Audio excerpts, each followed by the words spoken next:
then go to closed session. All right, I call this meeting to order at 5:15.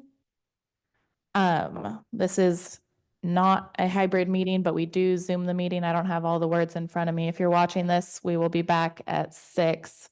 Any comments or questions, you can email me at cquinn@petk12.org. If you're not able to make the meeting, we don't take public comments via Zoom. And with that, I will adjourn us to closed session because there's no public for public comment at the moment on closed session items. So I will adjourn us to closed session until 6 p.m. I reconvene us to open session at 6:01 p.m. and Trustee Cloud will lead us in the Pledge of Allegiance. I pledge allegiance to the flag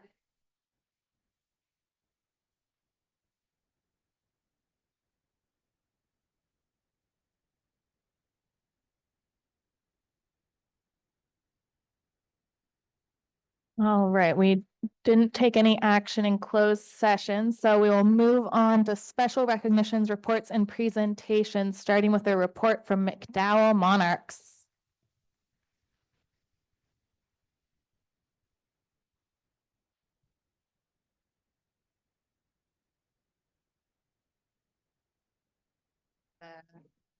the notes. Can I use yours? Good evening, everyone. We are happy to be here today with our student leadership from McDowell Elementary School and the Dual Language Immersion Academy. So this group of students has been working very hard on their festive presentation to show you this evening of what has been happening at our school. And thank you to Mrs. Nealon and Mr. Sigismund who have taken charge of this leadership team, and the students have been meeting each week after school in order to prepare this as well as fun events for our school. So I will let them take it from here. Yes, you're good. Was the night before winter break and all through McDowell. Excitement was stirring. We've got so much to tell. With pathways of learning, our students do thrive. In English and Spanish, success is alive. With buddies for reading, young and old pair, they practice with patience, a bond they do share. Leadership and confidence, they grow side by side. Together they flourish with learning as their guide.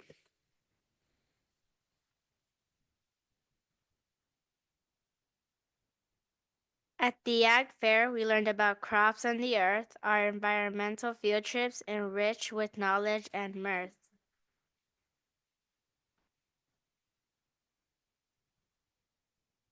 In our garden, we nurture both plants and seeds of the mind. Our garden volunteers share lessons in nature of the hands-on kind. From seeds to harvest, the learning is real. With teamwork and care, the growth we do feel.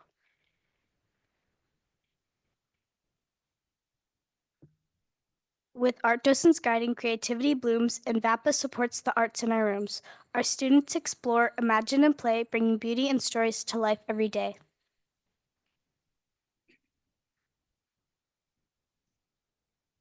On Pathways with Nature, our students explore. By learning outdoors, they grow even more. Creating green schools, a bold goal for the entire county. Environmental literacy, we proudly proclaim.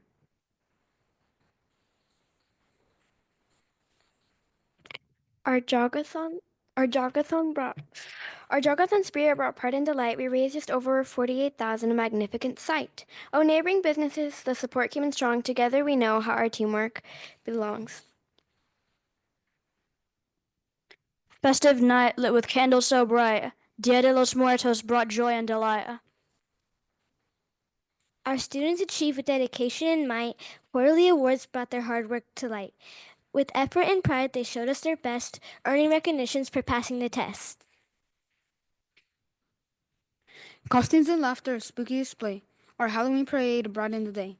With witches and superheroes marching in line, it's a McDowell tradition, fun every time. Preparing for Moana Jr. With songs to rehearse, our students are stars in this magical verse. Safe Routes and Ruby showed courage and grace. Together, we've built a community safe space. With building blocks and bridges, grant to purchase books that inspire our readers who are higher fueled by this fire. So here's to McDowell, a school filled with cheer. Happy holidays to all and a bright new year.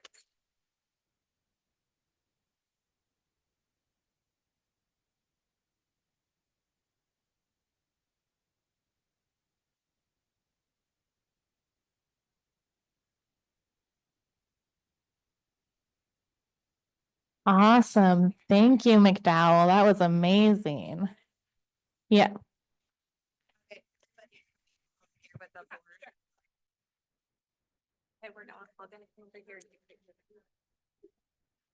We're gonna do a quick picture of you guys since you're all so festive.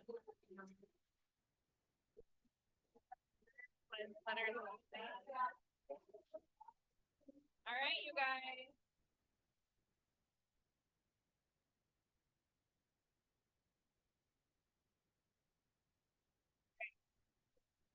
You guys look amazing. That was so fun. You ready? All right, Victor. Victor, ready? 1, 2, 3. Say McDowell cheer. 1, 2, 3. McDowell cheer. Great. Nice job, you guys.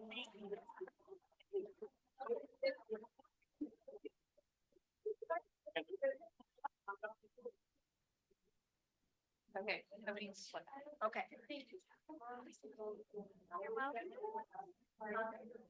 All right, high schools, what cheer and rhymes do you have for us?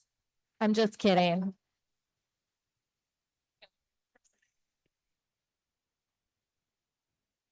Thank you. Yeah. You want me to do anything?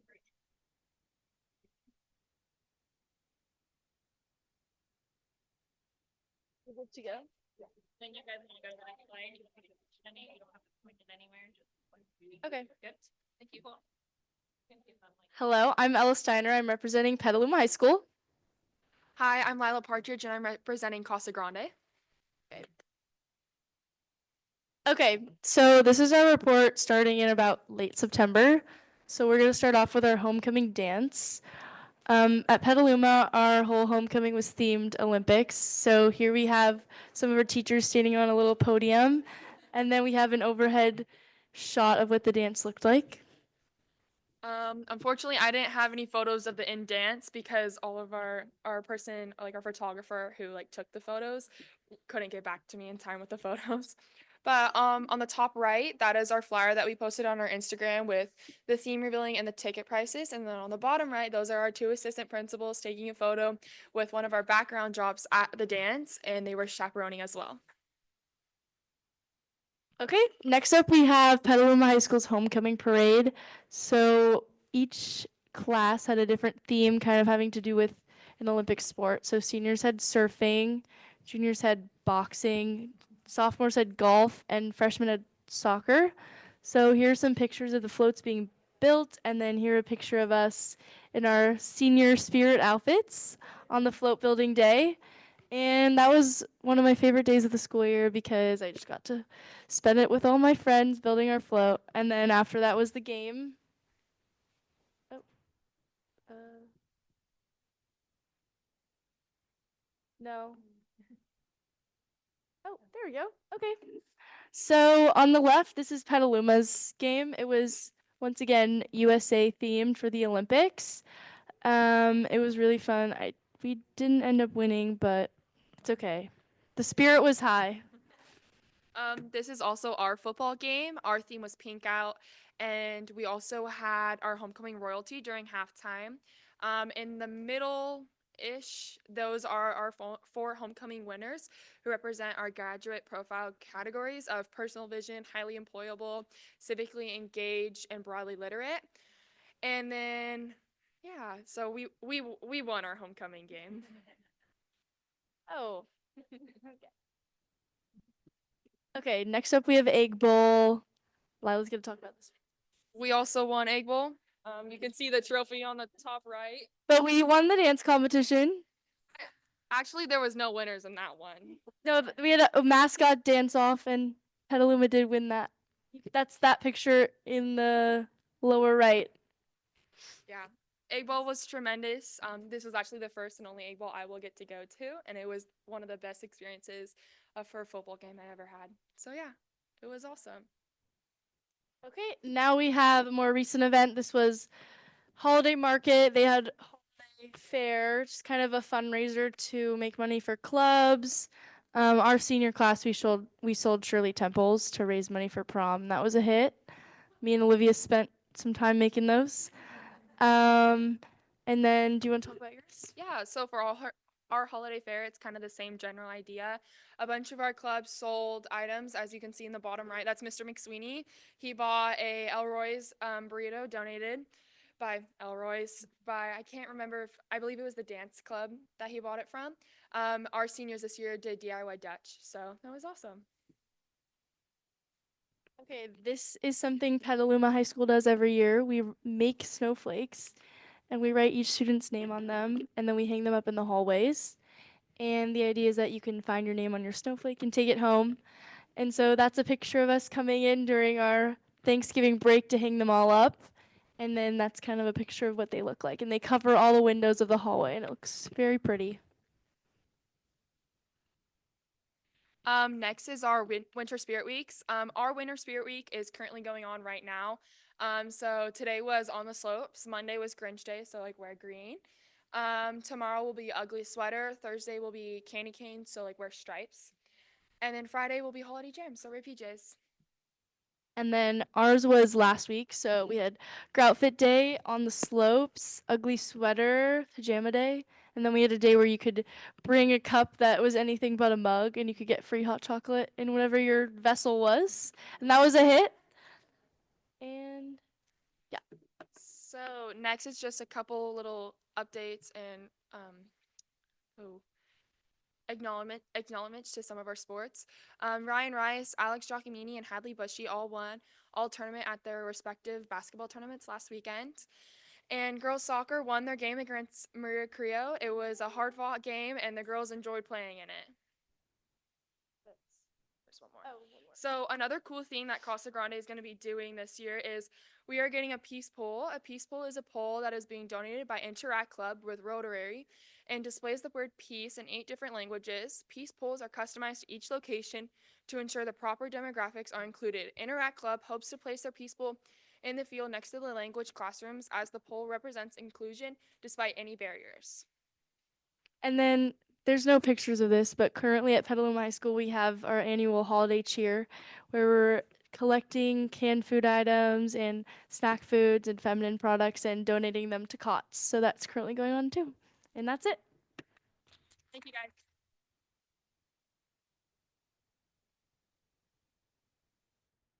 Great job. Thank you. And now we're going to move on to our students of the month and semester. Trustee Webster, would you like to hand out the? Great. So we'll start with Kenilworth. We have 2 students of the month for December as well as 1 student of the month for November. So if our Kenilworth readers want to come up. And the students of the month.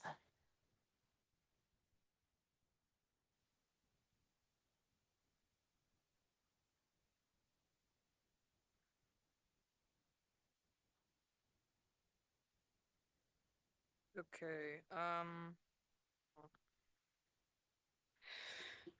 Kenilworth Junior High is proud to introduce our November Student of the Month, Harper Gilbert. Harper was chosen Student of the Month because of her academic excellence, hard work, and the kindness she exhibits to her classmates and teachers on a daily basis. Not only is Harper a 4.0 student, but is also a valuable member of the Kenilworth Leadership class. Ms. Romano, Harper's teacher, leadership instructor, shared Harper is an excellent, responsible student who never shies away from hard work, deadlines, or helping others. Harper is so sweet, considerate, and generous with her time. Harper will lend a hand to anyone in need and is always one of the first to give to her school community when asked. When Harper is not at school, she can be found competing and cheering as a dedicated member of the Petaluma Panthers cheerleading team. Harper expresses she enjoys cheerleading because she likes being loud. Harper has also found time to volunteer at Adventure Recreation as a counselor, helping younger kids learn to tumble. After high school, Harper would like to attend college, possibly at Sonoma State, and pursue an elementary school teaching credential. Harper would be a great addition to the teaching profession. We look forward to seeing Harper continue to make her school, our community, and the planet a better place. Congratulations, Harper.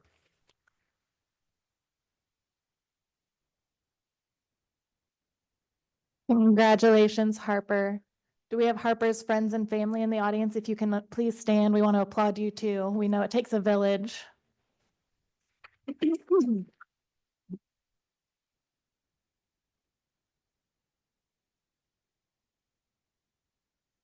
Kenilworth Junior High School is proud to introduce our December Student of the Month, Ella Weir. Ella was chosen Student of the Month by her teachers, and she is well deserving of this recognition. Ella is an outstanding student, a tireless worker, a leader, and an exemplary citizen. Ella is always willing to lend a helping hand to a classmate or a teacher. Ella is held high in regard by not only her teachers, but also her peers. Miss Crozier, Ella's science teacher, enthusiastically shared whether she is helping her classmates, taking the initiative on projects, or showing kindness and leadership. Ella consistently exceeds expectations. Ella approaches every challenge with enthusiasm and determination. She is motivated to do her best and always has a positive attitude. Not only is Ella an important member of the Kenilworth leadership class, but she also set the record for push-ups in her PE class. When Ella is not at school, she enjoys being a member of the Petaluma Panthers cheerleading team and is a dedicated gymnast. After high school, Ella would like to attend UCLA and study business and marketing. Like Ms. Romano, Ella's leadership teacher eagerly shared, Kenilworth is very fortunate to have a student like Ella. Congratulations, Ella.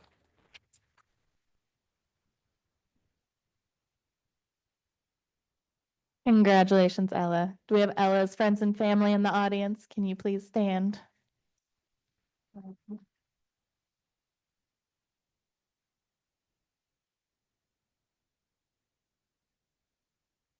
Kenilworth Junior High School is proud to introduce our December Student of the Month, Nathaniel Ower.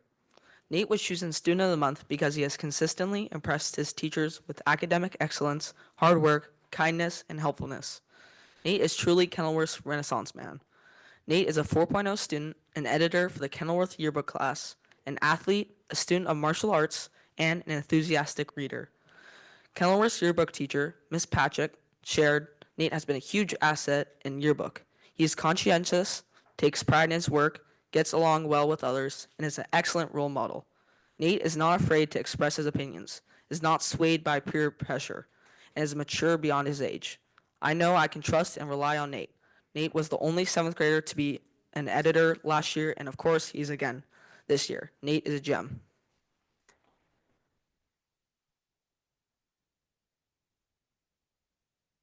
While Nate is busy taking 7 classes at Kenilworth, he still finds the time to be a member of Kenilworth's wrestling team. Outside of school, Nate is a swimmer and has been participating in jiu-jitsu for 4 years. After high school, Nate would like to attend a junior college and see what doors open to him from there. We at Kenilworth know that sky's the limit for this impressive young man. Congratulations, Nate.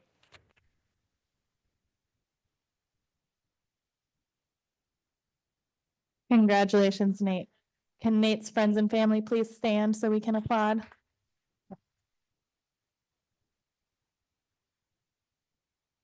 Thank you, Kenilworth, and congratulations to our 3 students of the month. And next up, Petaluma Junior, if you all want to come on up.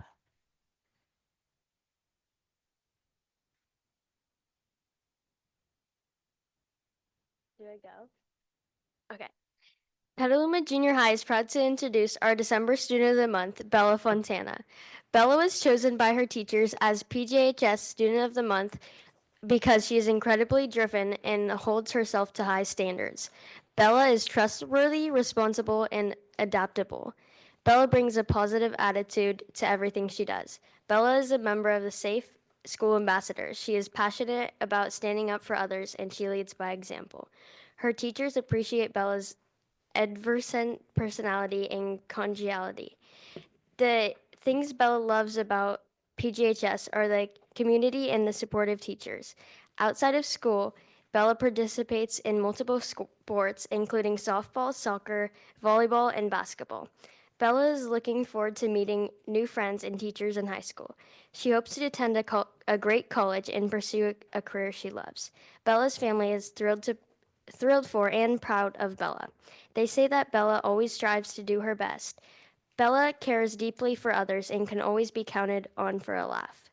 Family, friends, and school staff agree that Bella is incredibly well-rounded inside and outside of the classroom. We are lucky to have Bella representing PJHS as our December Student of the Month. Congratulations, Bella.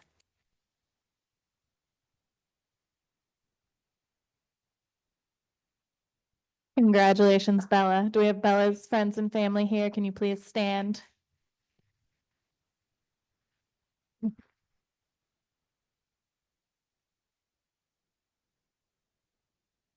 Petaluma Junior High School is proud to introduce our December Student of the Month, Jack Vula. Jack was chosen as Student of the Month because he is a true bantam. Jack is an absolute rock star as an office TA. He always has a smile on his face and has been quoted as saying he cannot leave a job unfinished or incorrect. Jack puts his all into everything he does. He is empathetic, trustworthy, and demonstrates outstanding integrity. Jack is a member of Safe School Ambassadors and dedicates himself to doing the right thing. Jack says that what he loves most about PJHS is the opportunities it provides to do what you want to do and be who you want to be. Jack actively participates in Boy Scouts as a leader of his patrol, demonstrating his high moral character. Jack plans to play water polo in high school, and afterward he hopes to attend Stanford University and eventually earn a doctoral degree. Jack's family is proud of him too. They say that Jack's discipline, dedication, and generosity set him apart from others. Jack has a strong backbone and is not afraid to take a stand for others. In addition, Jack has an incredible sense of humor and loves to make people laugh. He is always willing to lend a hand to someone in need. We are lucky to have Jack representing PJHS as our December Student of the Month. Congratulations, Jack.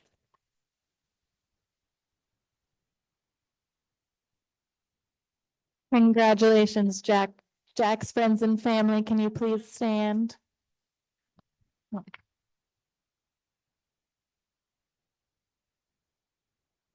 Thank you and congratulations, Bantams. Let's move over to the Gauchos at Casa Grande.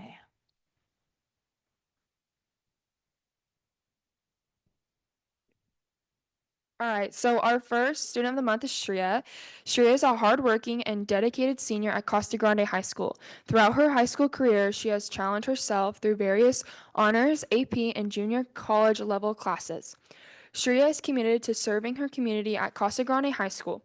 She serves as the senior class president and represents her peers' wants and needs at the school level. She is also the president and regional finance director of Key Club, a nationwide organization dedicated to community service. Outside of school, Shreya has taken on the role of the outreach director for California Association of Student Councils in 6 counties. It is through this position that she is able to present local public officials with potential policy ideas that could one day be implemented. Hoping to pursue a career in the law field, Shreya has taken various measures to pursue her interest in this career path inside and outside of the school environment. Next year, she hopes to pursue her interest while attending a 4-year university. Oh, yes, neither of our student of the months are here today. Sorry. Well, we will clap for her anyway in case she watches this. Yeah. Okay, so our next student of the month is Andy Fong.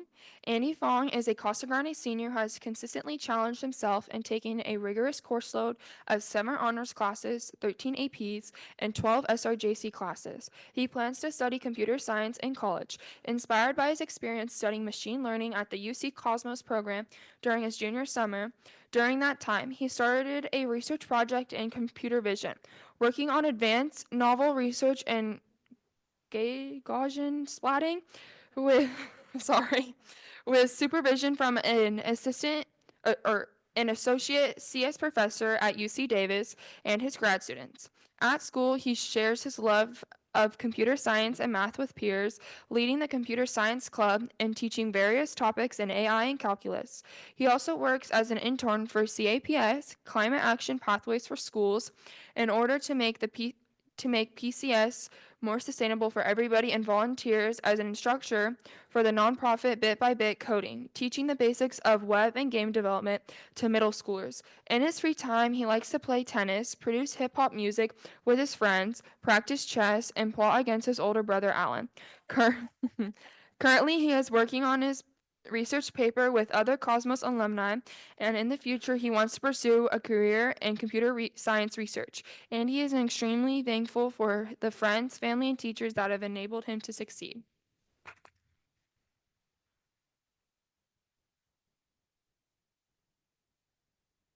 All right, how about our Trojans over at Petaluma High?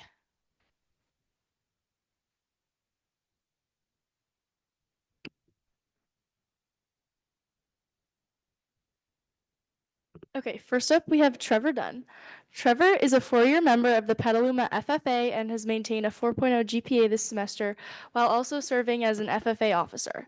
While at PHS, Trevor has been a valued member of the community both in and outside the classroom. Trevor has played football for PHS all 4 years and was selected as a member of the TRI County's All-Star Football South team, as well as being honored as an all-league offensive lineman. Trevor has been wrestling since the 7th grade and made it to NCS last year and hopes to make it back this year while also serving as a team captain. Trevor is a leader in the classroom and on the field, helping others when he can and serving his community throughout the year. Trevor plans on attending a junior college after high school. His family shared that they are incredibly proud of Trevor and cannot wait to see what he accomplishes next. Congratulations.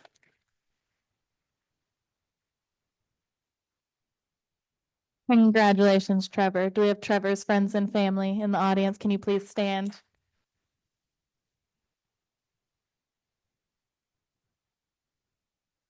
Next up is Nathan Rodriguez. Nathan has been at Petaluma High School for 4 years and he is the oldest sibling to his two sisters. He enjoys spending time with his family and loves family vacations.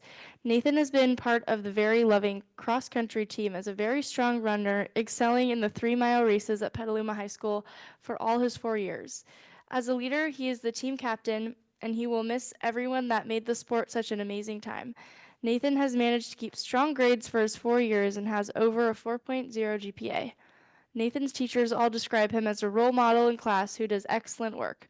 He's a hard worker who his teachers truly admire. Nathan enjoys his daily bike ride to and from school, which also helps his busy family transporting everyone where they need to go. Nathan has a passion for drawing and plans to pursue a career in animation. He will start at Santa Rosa Junior College next year and transfer after 2 years to Cal Arts. He has taken several art classes in high school and feels that they introduce new challenges in the forms of art for him. Nathan hopes to work for Pixar or DreamWorks one day. Both his sisters, his dad, and his mom love him very much and are very proud of him. Congratulations.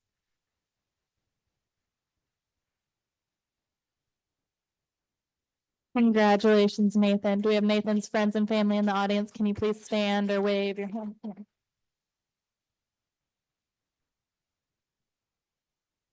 Congratulations. And now we'll move on to students of the semester from PAX.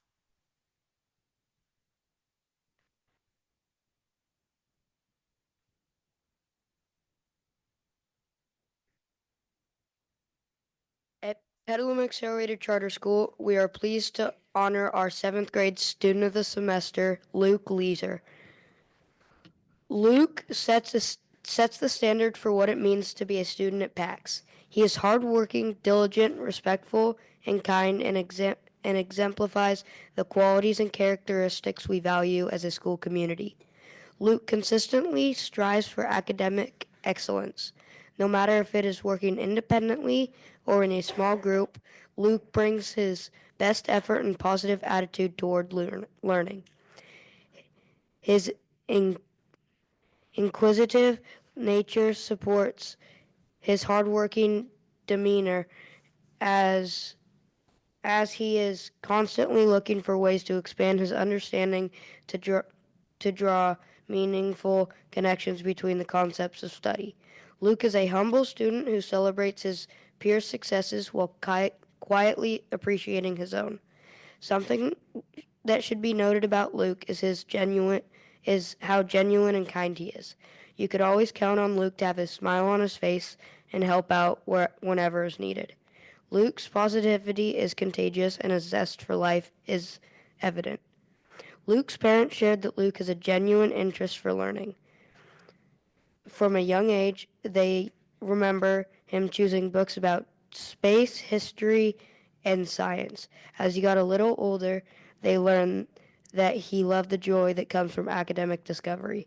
Luke still loves figuring out how things work, learning about the past, or even something simple like reading an anatomy book for fun.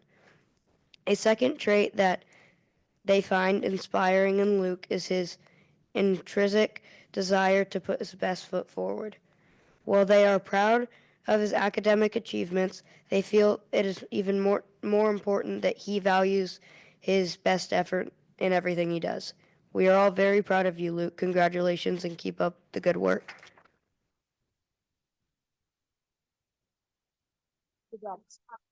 Congratulations, Luke. Luke's friends and family, are you here in the audience? Can you please stand or raise your hands?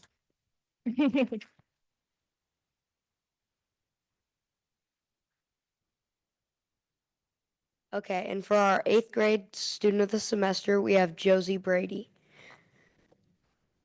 She is an outstanding individual, someone who has not only excelled academically, but also demonstrated the qualities that make our school community a better place. This award is a reflection of her hard work, dedication, and the commitment she brings to her daily studies. But it's not just about the grades or test scores. It's about the character she displays, the way she interacts with others, and the positive impact she has on everyone around her. Josie has shown an unwavering passion for learning. She approaches every subject with enthusiasm, always eager to challenge herself and dig deeper into new material. Regardless of the subject, Josie dives into each topic with focus and determination, never satisfied with just understanding the basics, but always striving for mastery. She embodies a growth mindset, always ready to take on new challenges. She doesn't give up when things get tough. She finds ways to learn, improve, and grow. Her persistence and resilience have not only helped her succeed, but have also inspired those around her to push themselves to be better. She is kind, respectful, and always willing to lend a helping hand to her peers. Josie brings her best to the classroom, group work, and individual interactions. Josie's parents noted that her academic journey has been marked by dedication and passion for learning. She has been an avid reader since kindergarten and is an amazing piano player. Josie, your hard work, perseverance, and kindness have been noticed and appreciated. PAX is lucky to have you as a student. Congratulations.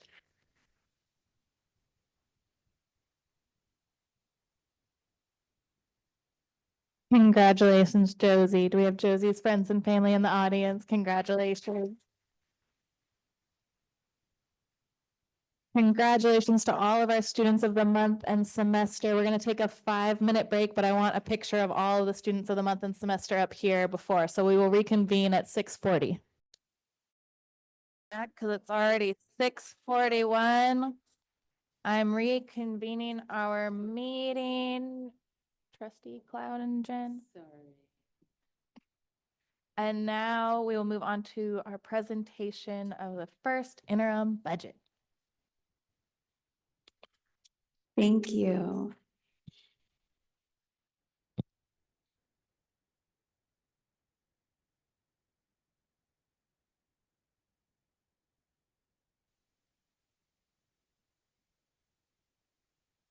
All right. Is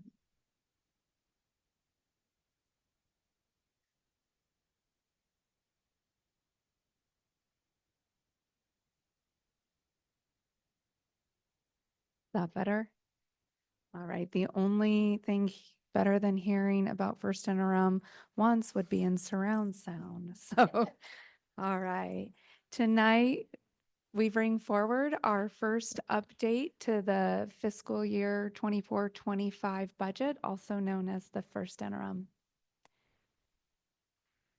As a district, we are dedicated to providing equitable and inclusive education that supports students in reaching their full potential, and our first interim budget reflects this commitment. The resources allocated ensure we can deliver rigorous, culturally relevant instruction, foster safe and supportive learning environment, and address the diverse needs of our students. By prioritizing investments in staff, community partnerships, and student support systems, we stay true to our mission of empowering students to succeed academically and grow as responsible community members. Our focus on shared decision-making and collaboration ensures that every dollar in the budget supports our core values and drives student success. Education Code 42130 requires districts submit 2 interim financial reports annually, with the first interim covering transactions from July 1 to October 31st and including updated projections for the remaining of the fiscal year. Petaluma City Schools has a positive certification affirming its ability to meet financial obligations for the current year and the next 2 fiscal years. All right, on our financial reporting cycle, we are now at the first interim. After tonight's presentation, we will eagerly await for the governor's January budget, where we will start updating our multi-year projections for fiscal year 26, and we will come back with an update to this year's budget in March, which is our second interim. I want to highlight that our first interim is in yellow, and this is over our adopted budget, which came to the board for approval in June. On our LCFF funding sources, there is a $900,000 variance, a negative, which is due to enrollment in ADA changes. We saw a strong ending with our attendance last year. I think we talked a lot about it and beginning of this year, and we are seeing a decline in our students that are attending our schools. Our federal revenue, this reflects small adjustments to revenues that we are receiving, and now that we have our final carryover amounts after closing out last fiscal year, we now add them as deferred revenue so we can spend the funds. And this includes ESSER 3, which is some of the remaining COVID funding due to for summer school and our ELOP programs. Title, oh my gosh, can you guys read that? Title 3? There's a bit of, sorry, there's a bit of a glare. And our CSI for Sonoma Mountain and SOCC is now in CSI. It started last year, but we did not find out until after second interim. So this reflects the current year budget and the carryover from last year. And our other local revenue always updates with different grants and donations. So we have a net positive of $1.6 million over budget adoption for our revenues. On our general fund expenditures, we have a variance of $6.7 million over adopted budget. Before I touch on the different categories, I'm going to fast forward. This is the slide from our unaudited actuals that show that we expected to spend $12.2 million more than we did at year end. And this is, most of this was with our restricted ending fund balances. So the only way to now spend those balances is to increase our budget. So where $6.7 million looks like a very large increase, it is directly reflected from when we did our unaudited actuals at year end. And most of those adjustments, we have some certificated vacancies, and some of our positions that have been open in this year have moved from certificated to classified. We also have a new grant that will have classified positions. That's where those variances are. Our employee benefits will always change as our salaries change. Our books and supplies have increased at almost $3.9 million, and this has to do with the restricted programs. We had quite a bit budget left over in ELOP, our arts and music block grant, and this is also where we now take our athletic carryover from our grants and donations that we earmark back to the sites. On our services and other operating, that also is an increase to our restricted resources. We have an increase to our capital outlay. We don't usually see a lot of this in the general fund, but these are directly related to the 4 vans that we have purchased. The last one was delivered today, so they will be to the sites early next week. How many total exactly, I've lost count, of the electric vans? And sorry, I said electric. These are the gas vans. These are the 4 brand new gas vans, but we also have 6 specifically for field trips and transportation that we approved earlier this year. And we have 5 electric vans that are part of our home to school transportation fleet and 17 electric buses. And also we have a reimbursement grant for new electric charging stations that have now been installed at the transportation department. These are specifically for our buses, and we will be seeing the rebate likely by second interim. Our other outgoing remain the same, and our indirect costs will always vary a little bit. We charged indirect to our special programs based off of our expenditures, not our revenue. That's why there's always fluctuations in our indirect costs. And that's where we get to the $6.7 million in changes. This was that slide. The other thing I wanted to note is these are our restricted ending fund balances that we anticipate at the end of this year. So why we have a positive certification, meaning that we are maintaining at least 3% of unrestricted reserves. A lot of the district's balance is still within our restricted funds. Just give a minute to go over those. On our multi-year projections, now we have updated our beginning balance from our unaudited actuals. We started the year with a higher beginning fund balance than we anticipated at budget adoption. And with our total revenues for the year and our total expenditures, we are anticipating operating at a $12.7 million deficit.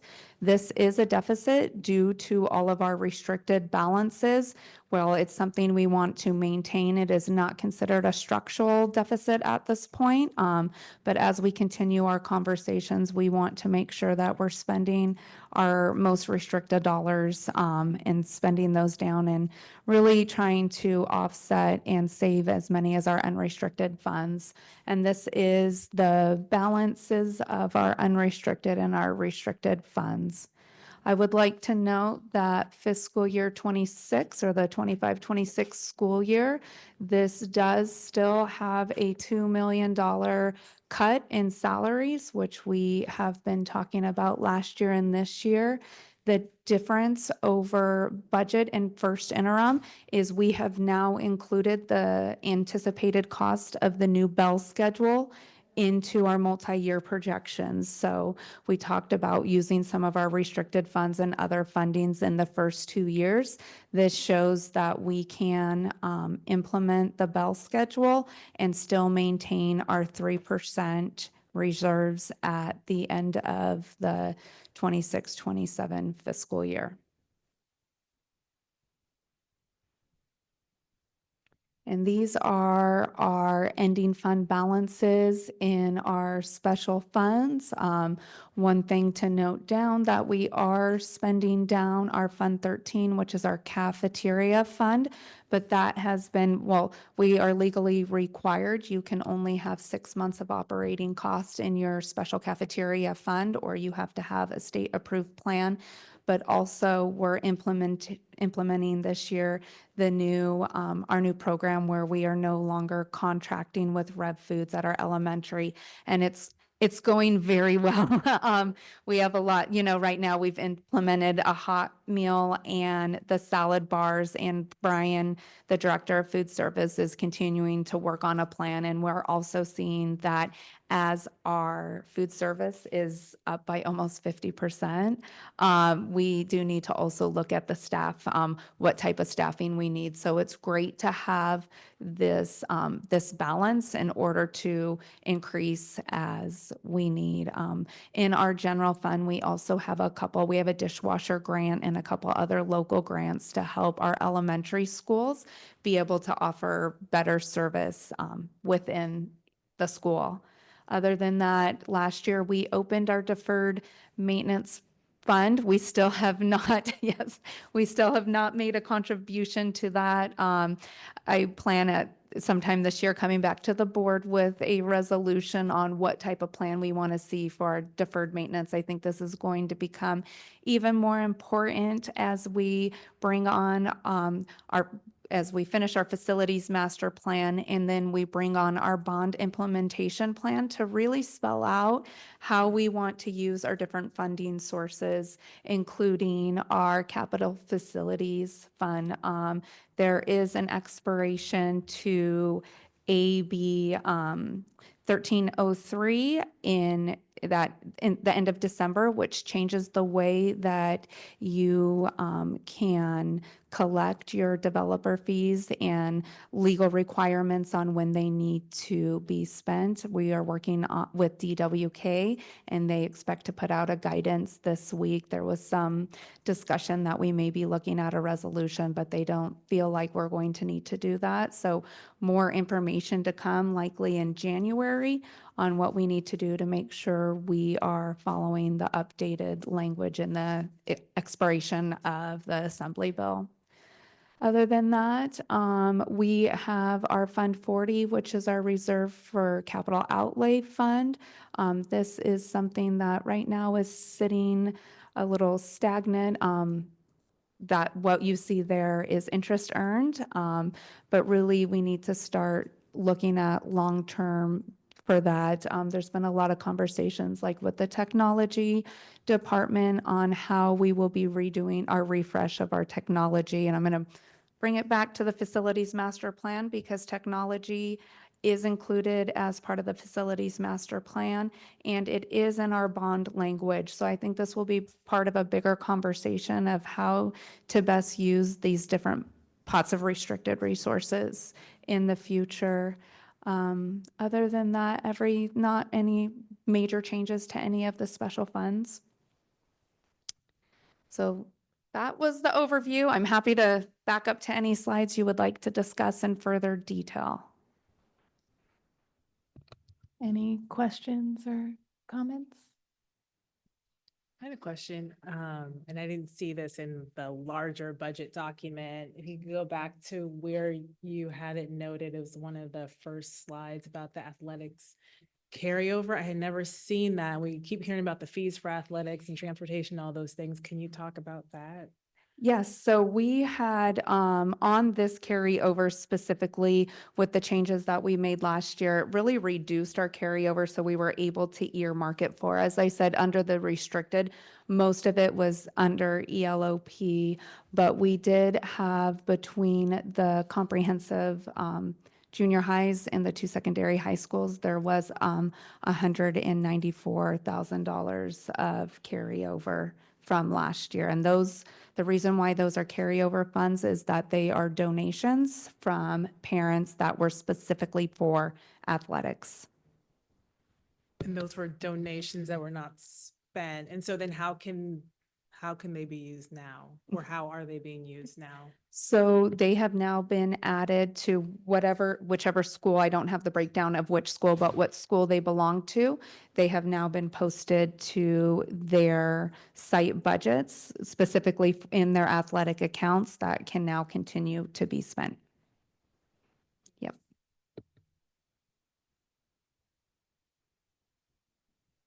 I just want to publicly acknowledge that we are in positive certification for the next 3 years, which is by itself a remarkable accomplishment. The budget from the state is very lean, but we're still able to fund the raises that we've negotiated with our labor partners over the past year. And it's no small thing to be in positive certification. We just have to look at the news around the Bay Area. There are plenty of districts who are not.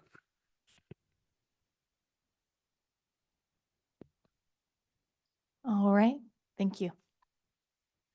All right, moving on to comments from the public on special recognition reports, presentations, and non-agendized items. I'm going to read my spiel, but if you have a card, please bring it up to Bree for anything not on the agenda or anything we've already discussed tonight. Under Government Code Section 54954, members of the public have the right to address the governing board on any items of interest, providing it relates to the subject matter jurisdiction of the school district. While Government Code allows speakers to criticize district's policies, procedures, programs, services, and/or employees, the district does have a policy specific to complaints against employees. Should comments from the public pertain to a specific district employee, the board requests that the complaint first be submitted in writing to the employee's immediate supervisor for investigation. If the comment is about something not on the agenda, it will be heard only during the public comment on non-agendized items, period. That is right now. Once that part of the meeting is over, comments will only be taken on agenda items during discussion of those items. The board values public comments, and although we cannot take action or discuss items not on the agenda, we listen carefully and appreciate input from the public. Public comments are subject to a 3-minute per person limit or a 20-minute limit per subject matter. Commenters may not cede their time to others. And with that, the only public comment I have for this section is from Molly.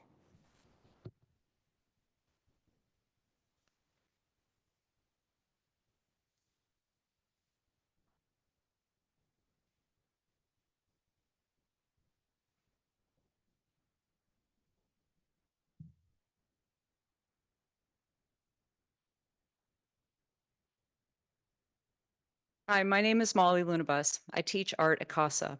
I'm here to report on the great progress in resolving the district mistakes that led to the parcel tax violations of Measure C, which has supported library, tech, and VAPA for the past 20 years. As PCS has worked to understand this measure, we appreciate finally being brought to the table to provide essential context, especially since there is currently no district office leadership employee who has been here longer than 3 years. During times of change and instability, it is critical to listen to those who have been here longer. Our current library, tech, and VAPA faculty at CASA has a combined service of over 100 years. After much discussion, the district has agreed to the following resolution. Number 1, parcel tax Measure C material funding has been restored at all secondary sites for VAPA, library, and tech. $38 per high school VAPA student, $36 per junior high school VAPA student, and funding for library tech that is consistent with previous year's allocation. Number 2, the nearly $50,000 of CASA's unspent parcel tax Measure C funding that was illegally removed last spring and was used for purposes outside of the constraints voted for by the people of Petaluma has been returned. And we are currently placing orders for the materials we need to maintain our programs. Number 3, parcel tax funding has been acknowledged to be restricted funding that cannot be swept at the end of the year to be used outside of its designated constraints. 4, PCS will be cutting back on the number of positions covered by parcel tax Measure C funding to maintain a solvent and secure parcel tax budget. 5, a clear guiding document will be presented to the PCS Budget Advisory Committee to steer all future parcel tax funding allocation decisions. This common sense resolution would not have been possible without our interim superintendent, Esmeralda Mondragon, who listened to our concerns, did the exhaustive research, and corrected all the parcel tax violations during her very short time here at PCS. Esmeralda, we truly appreciate your dedication to this matter that has affected so many of our students. Thank you. Thank you also to my colleagues, our union president, Sandra Larson, interim principal, Carla Conroy, and members of the board who are engaged in this process and demanded rectification. We will continue to work closely with the district to ensure that the voices of Petaluma voters are respected in the future and that the needs of our students always come first. Thank you so much for all of your hard work, and happy holidays. Thank you. Sorry, my voice. All right. Any other public comment on something not on the agenda? Now's the time to rush the stage. Seeing none, we'll move on to adoption and approval of the agenda. Do I hear a motion? I move to adopt and approve the agenda. I second. All right, all in favor, please say aye. Aye. Any opposed, any abstain? All right, we have an agenda. So now I will report on our activities and correspondence since the last month. So since our November meeting, trustees attended CASA basketball games, the CASA tennis awards night, a meeting with PFT leadership, the budget advisory committee meeting, a meeting with the HR director, agenda review, a meeting with a PHS student, the alternative ed committee meeting, board office hours for adult education, and 4 of us attended the CSBA conference, the California School Board Association conference. And then our student board member started planning and interviewing for TQ, Trojans Quarterly, right? And attended a PTSA meeting and helped with tours for incoming freshmen and families, because it's already time to start thinking about incoming freshmen, which is wild. Does anyone have anything they want to say about any of their activities?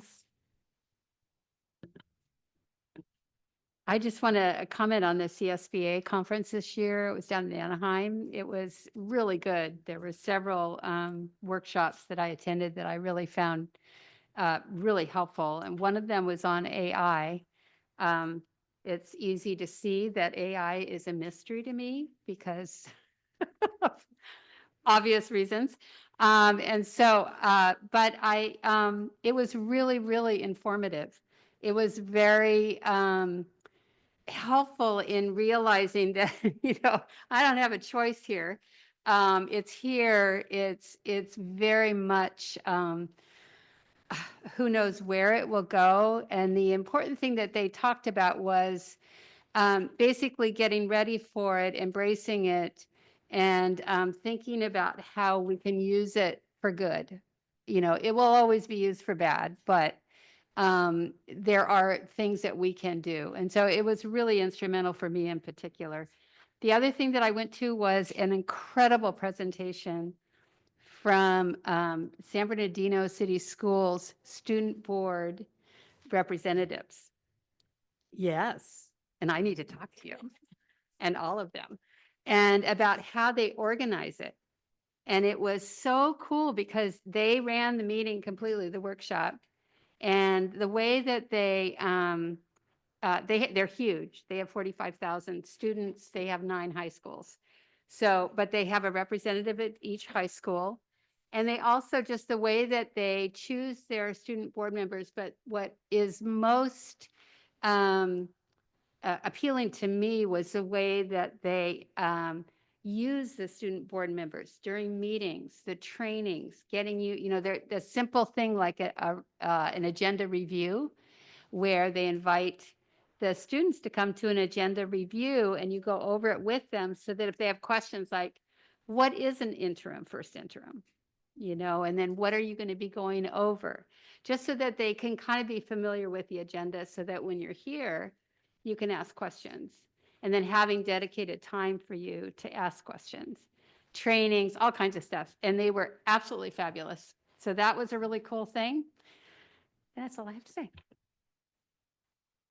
Any other comments on any of our activities? No? All right, now we'll move on. Oh, I did. Yep, I did student board members too. Comments from the public on consent items. All of these are not for the consent agenda, so if anyone has any public comment for anything under item 13 about the consent agenda, now's your time to bring that forward. Seeing no one rushing the stage, we'll move on to approval of the consent agenda by consolidated motion. Do I hear a consolidated motion? Somebody's got to do it. I I can't do move it. to approve the consent agenda by consolidated motion. I'll second. All right. Any questions or comments about anything on the consent agenda? These are the usual suspects. All right. I call the question. All in favor of approving the consent agenda? Aye. Aye. Any opposed?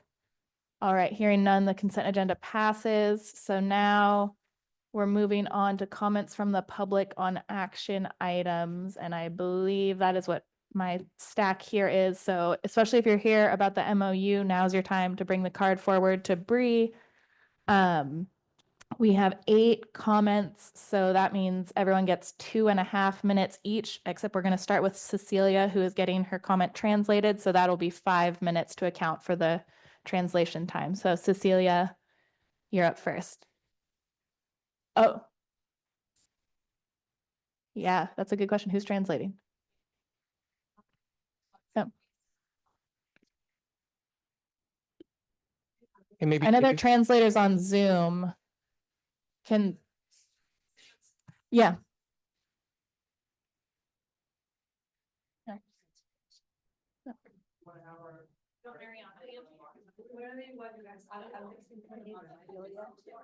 Cecilia, Okay. okay. Yeah. Okay. Hi, my name is Cecilia Vasquez. Mi nombre es Cecilia. Hi, Yeah. So I try to speak when my English is not perfect, but I try to speak. So I'm here. I'm the president for ELAC. I'm here because I would like to let you know about for the big change for Valle Vista. So, and I would like to let you know too about the information. So the last meeting about for the big change, we are 35 families. And sometimes it's hard to get more parents came because they work so hard and can come in the night for the meetings. But we have the information all the time. I already have in Valle Vista 12 years. My 4 kids grow up in the Valle Vista. I love Valle Vista. And I'm so happy for this big change. I know it's hard for other families don't speak English very well, and sometimes it's hard for understand about the change. But we try to send emails and we share with my friends don't speak English. I sharing for videos about for the program for the big change, and the secretary and the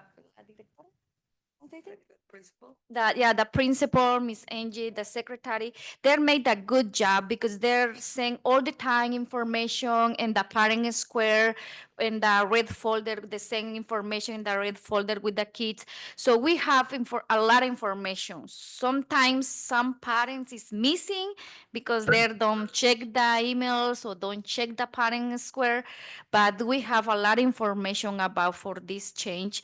In my opinion, I'm so happy and I give my support for everything for the change because it's a good opportunity for the kids. So when I'm start to investigate about the program, I remember when I was their age, I'm start to learning the same. And I think, well, this change is good because the brain it's more explore. I love the technology too, but right now it's hard. You know, it's hard, but I just want to let you know about for the Hispanic people, we already have a lot of information. The 12 years ago, they made a good job for sending emails. And for this big change, we have a lot of information. We have a lot of meetings. In the last meeting with 35 families, and they are so happy for the big change. So I'm so happy. Y pues solo quiero decir de que todas ustedes han hecho un excelente I just want to trabajo. let you know that all the people in the front desk they've been doing a good job informing everybody about the change. En ningún momento han dejado de enviarnos los recordatorios para las And they never reuniones. miss to send all the emails to get together for the meetings we have. Las 35 familias que hemos estado, 35 families they were present in the last meeting. estamos de acuerdo con el cambio que va a haber We agree with the change. y estamos dispuestos a apoyar en todos los cambios que sean necesarios. We wanted to support all the changes, whatever is going to be necessary.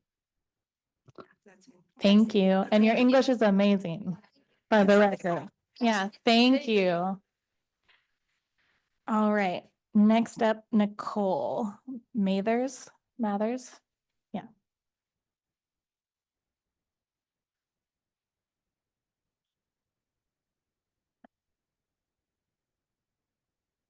Hi, I'm Nicole Mathers, and I teach second grade at Live Oak Charter School. And I just want to say thank you for giving me time to speak.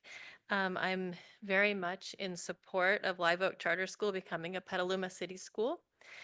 I have been a part of Waldorf education since I was a child.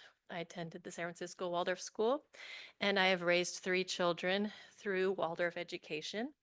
I now have a college student and high schooler who's at Credo, and I have a child at Live Oak Charter School.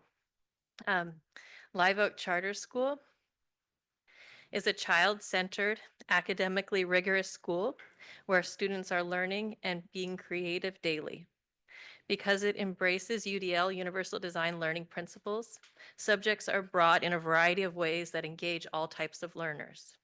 By emphasizing creativity, each student can express their understanding in different ways. Waldorf education is creative for the student, but also allows for the teacher to tap into their creativity to meet the students in front of her. The strength of this education can be seen by how upright, strong academically, and motivated my own children are, and the students that come out of Waldorf schools. Waldorf education strives to integrate the whole person, giving children tools that will make them happy, successful adults. It does this by weaving art, music, and movement into each day through storytelling and by delving deeply into the history of each continent on the earth and the peoples that inhabit those places. Whenever possible, teachers are encouraged to use hands-on experiences with their students so that the students grow up feeling that they are capable and creative and can do important things in the world. Students learn to sew, to knit, to cook, to garden, to wood carve, and much more. Science and math are also taught in the same fashion by inquiry-based lessons and then hands-on exploration. I have been a parent at Live Oak and now a teacher at Live Oak, and it is a wonderful community, and I'm very, very happy that it is growing, and I think it would be a very positive thing for all of us to combine, and I look forward to the collaboration. Thank you. And now, Kristen.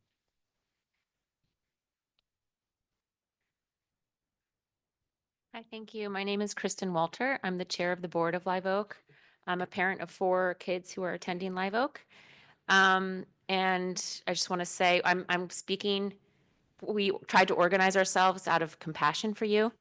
And so just stating that, and I don't know whether you're going to pull us up, so it might not work, but oh, thank you. How nice of you to follow the numbers.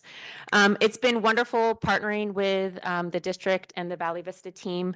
And to Nicole's point, we're really excited too about the possibility of collaborating further. In preparing to speak with you guys tonight, we reviewed, which we've done many times, but the core values of Petaluma City Schools, which Amanda reviewed earlier. And as we've been delving into them, we see that there's really a lot of harmony in this match. So we're going to be reviewing the values, and I'll go over the first 2. So value number 1, that all students have value, infinite potential, and the right to an excellent education.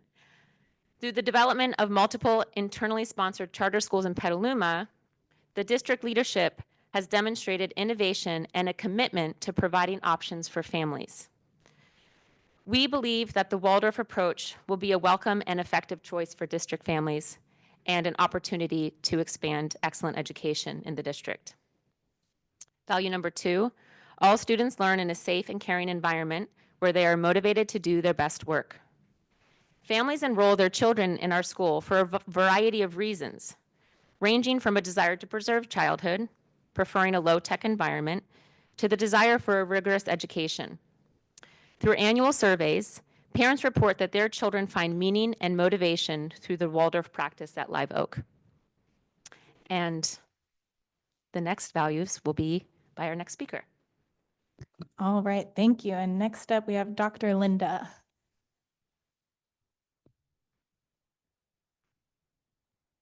Good evening, Dr. Linda Delgado. I'm the Executive Director at Live Oak. I'll continue with value number 3. All students reach high levels of achievement through rigorous and culturally relevant curriculum. Live Oak teachers take great pride in the development of curriculum that is culturally relevant while adhering to the Common Core state standards. In the 2023-24 CASP assessment, Live Oak students showed that 60% of our group was at or above grade level in English language arts, compared to 47% of the California average, a difference of 13 points. In math, our students measured at 44.23 as opposed to the California average of 35.54, a difference of 8.69 percentage points. Our students scored at 61.36 for science. That is twice the results for California. We are incredibly proud of our students and the rigor that we provide in our education. And from here, I will pass it on to our next speaker, Robert. Next up, I have Valerie. It says 3 and Robert says 4.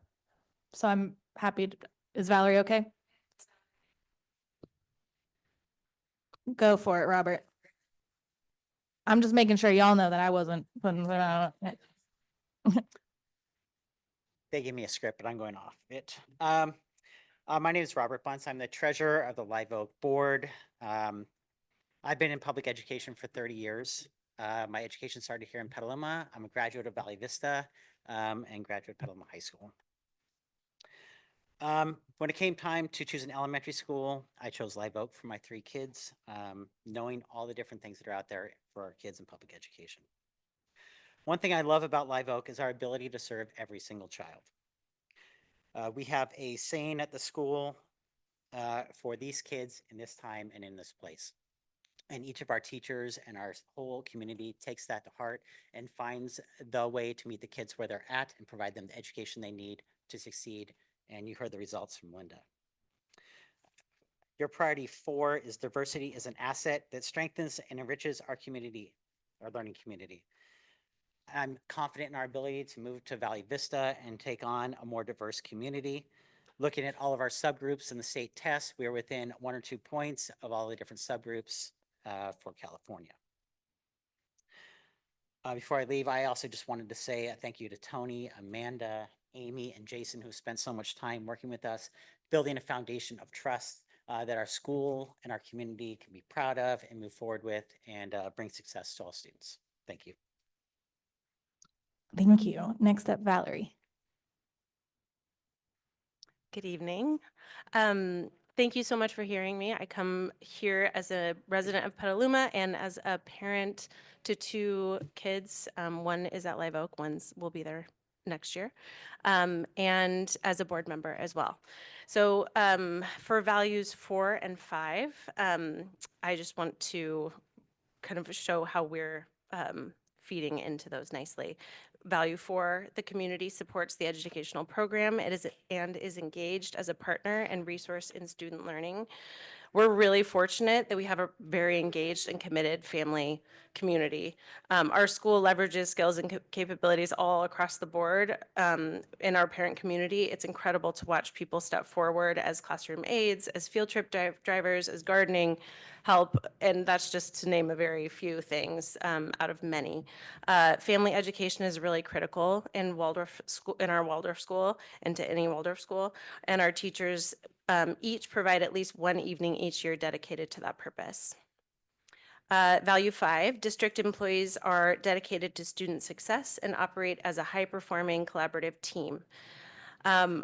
Waldorf education at Live Oak is child-centered, teacher-led, and community-held. And for a long time, I didn't quite know what that meant, but it really is just putting the human development of the child at the center and letting all of the other partners collaborate to make sure that that is being held first and foremost as they pursue their education.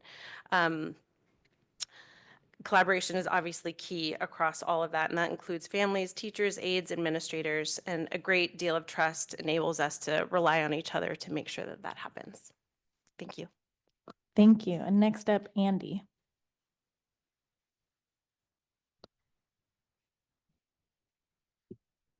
Hi, Andy Schrader.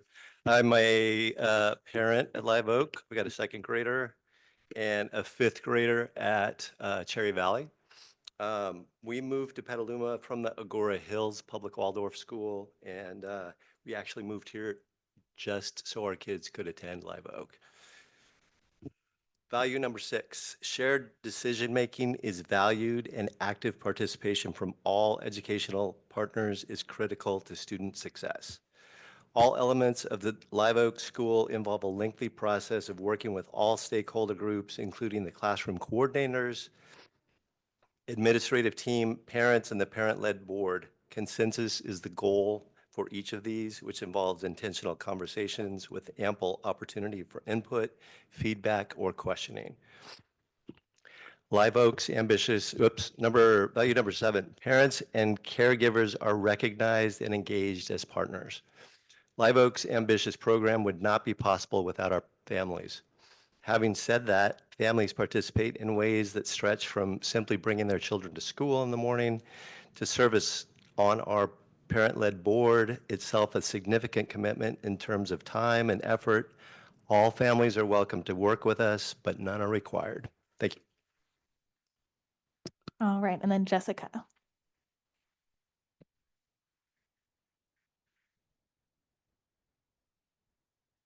Shorter. Yep, so I'm going to do that. Hello, my name is Jessica Umfris. I've been in front of you all before on behalf of Live Oak. I used to be the chair of the school board, and I've had a couple of kids go through the school. I have been not on the board this year, which has been really fun. I can appreciate, you guys will appreciate that. But I have been participating in the joint planning for the new charter school, which has been a lot of fun. It's been very collaborative.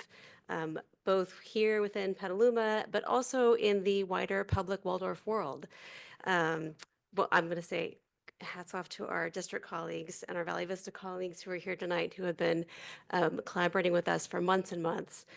But it's been especially fun to collaborate across the public Waldorf world, because public Waldorf schools the public Waldorf community is really invested in Waldorf education being available to more families. It's sort of built into the mission when you dig under the surface of what Waldorf was all about. So one of our partners in this work has been Alice Burney Waldorf School in Sacramento, which is a very diverse Waldorf school. It serves about 500 students in grades TK through 8. Valley Vista staff and faculty took a field trip there to kind of see what does Waldorf look like when it's in a kind of in-district dependent setting, and I think they had a lot of fun on that trip. The Alice Burney has been around for a very long time. They're one of the oldest public Waldorf schools in California. And the Stanford School of Education did a special research study on Alice Burney Waldorf School, which I know I've sent to some of you before, so it may ring a bell. And one of their most interesting findings were the incredible benefits that the public Waldorf education brought to typically underserved communities of students and families that attend the school. And I think I will spare you the readout. You can read it for yourself. I'm happy to send it on to you.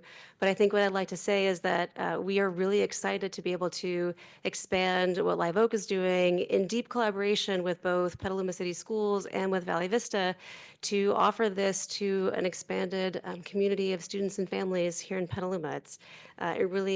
It is fulfilling the mission that Waldorf has always had. So thank you. Thank you.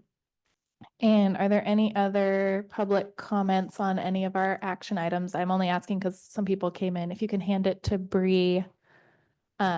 Most speakers took under their 2 minute 30 seconds, so I think we're fine on time. Great.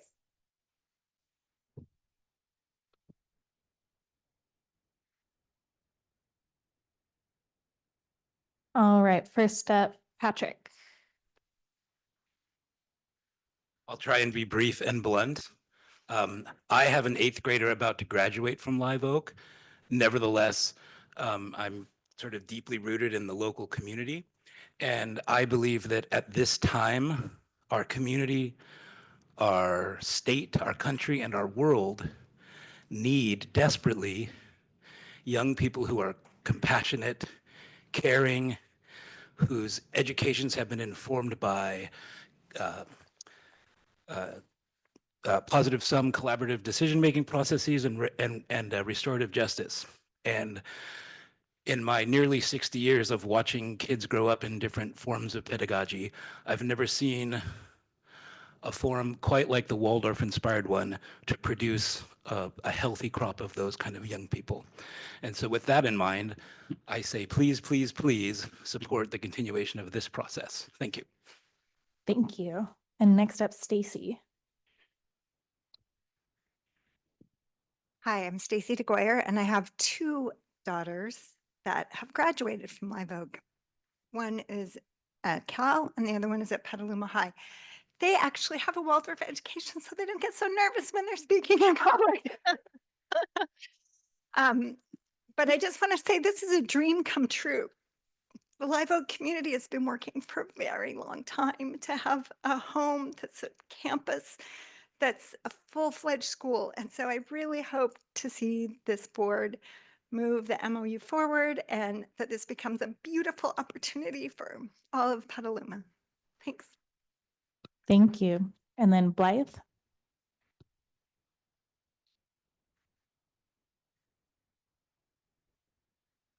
Hi, my name is Blythe Osner. I've had the pleasure of teaching at Live Oak Charter School for 6 years.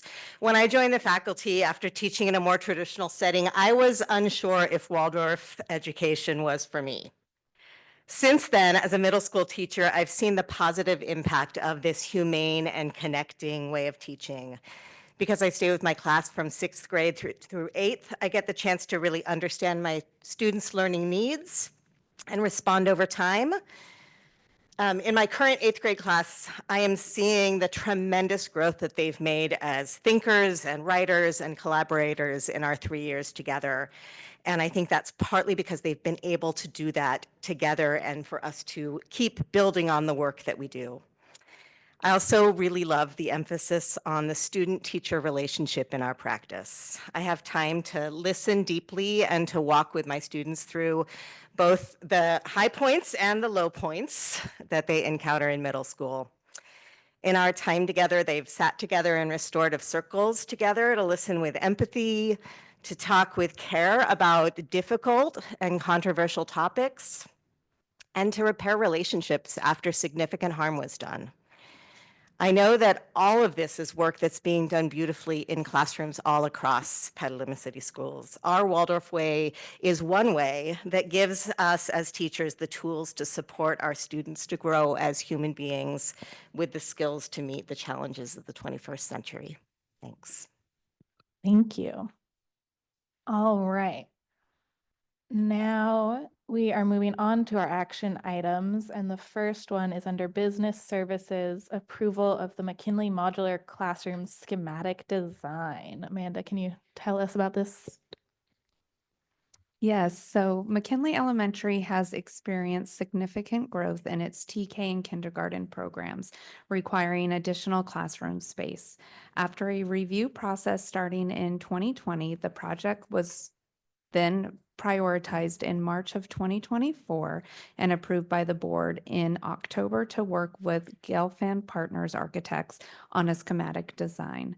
The updated plans include expanded classroom sizes, integrated restrooms, and improved play areas that are designed to meet state standards and support the school's growing enrollment. Approval of these designs will allow us to move forward with the construction planning phase.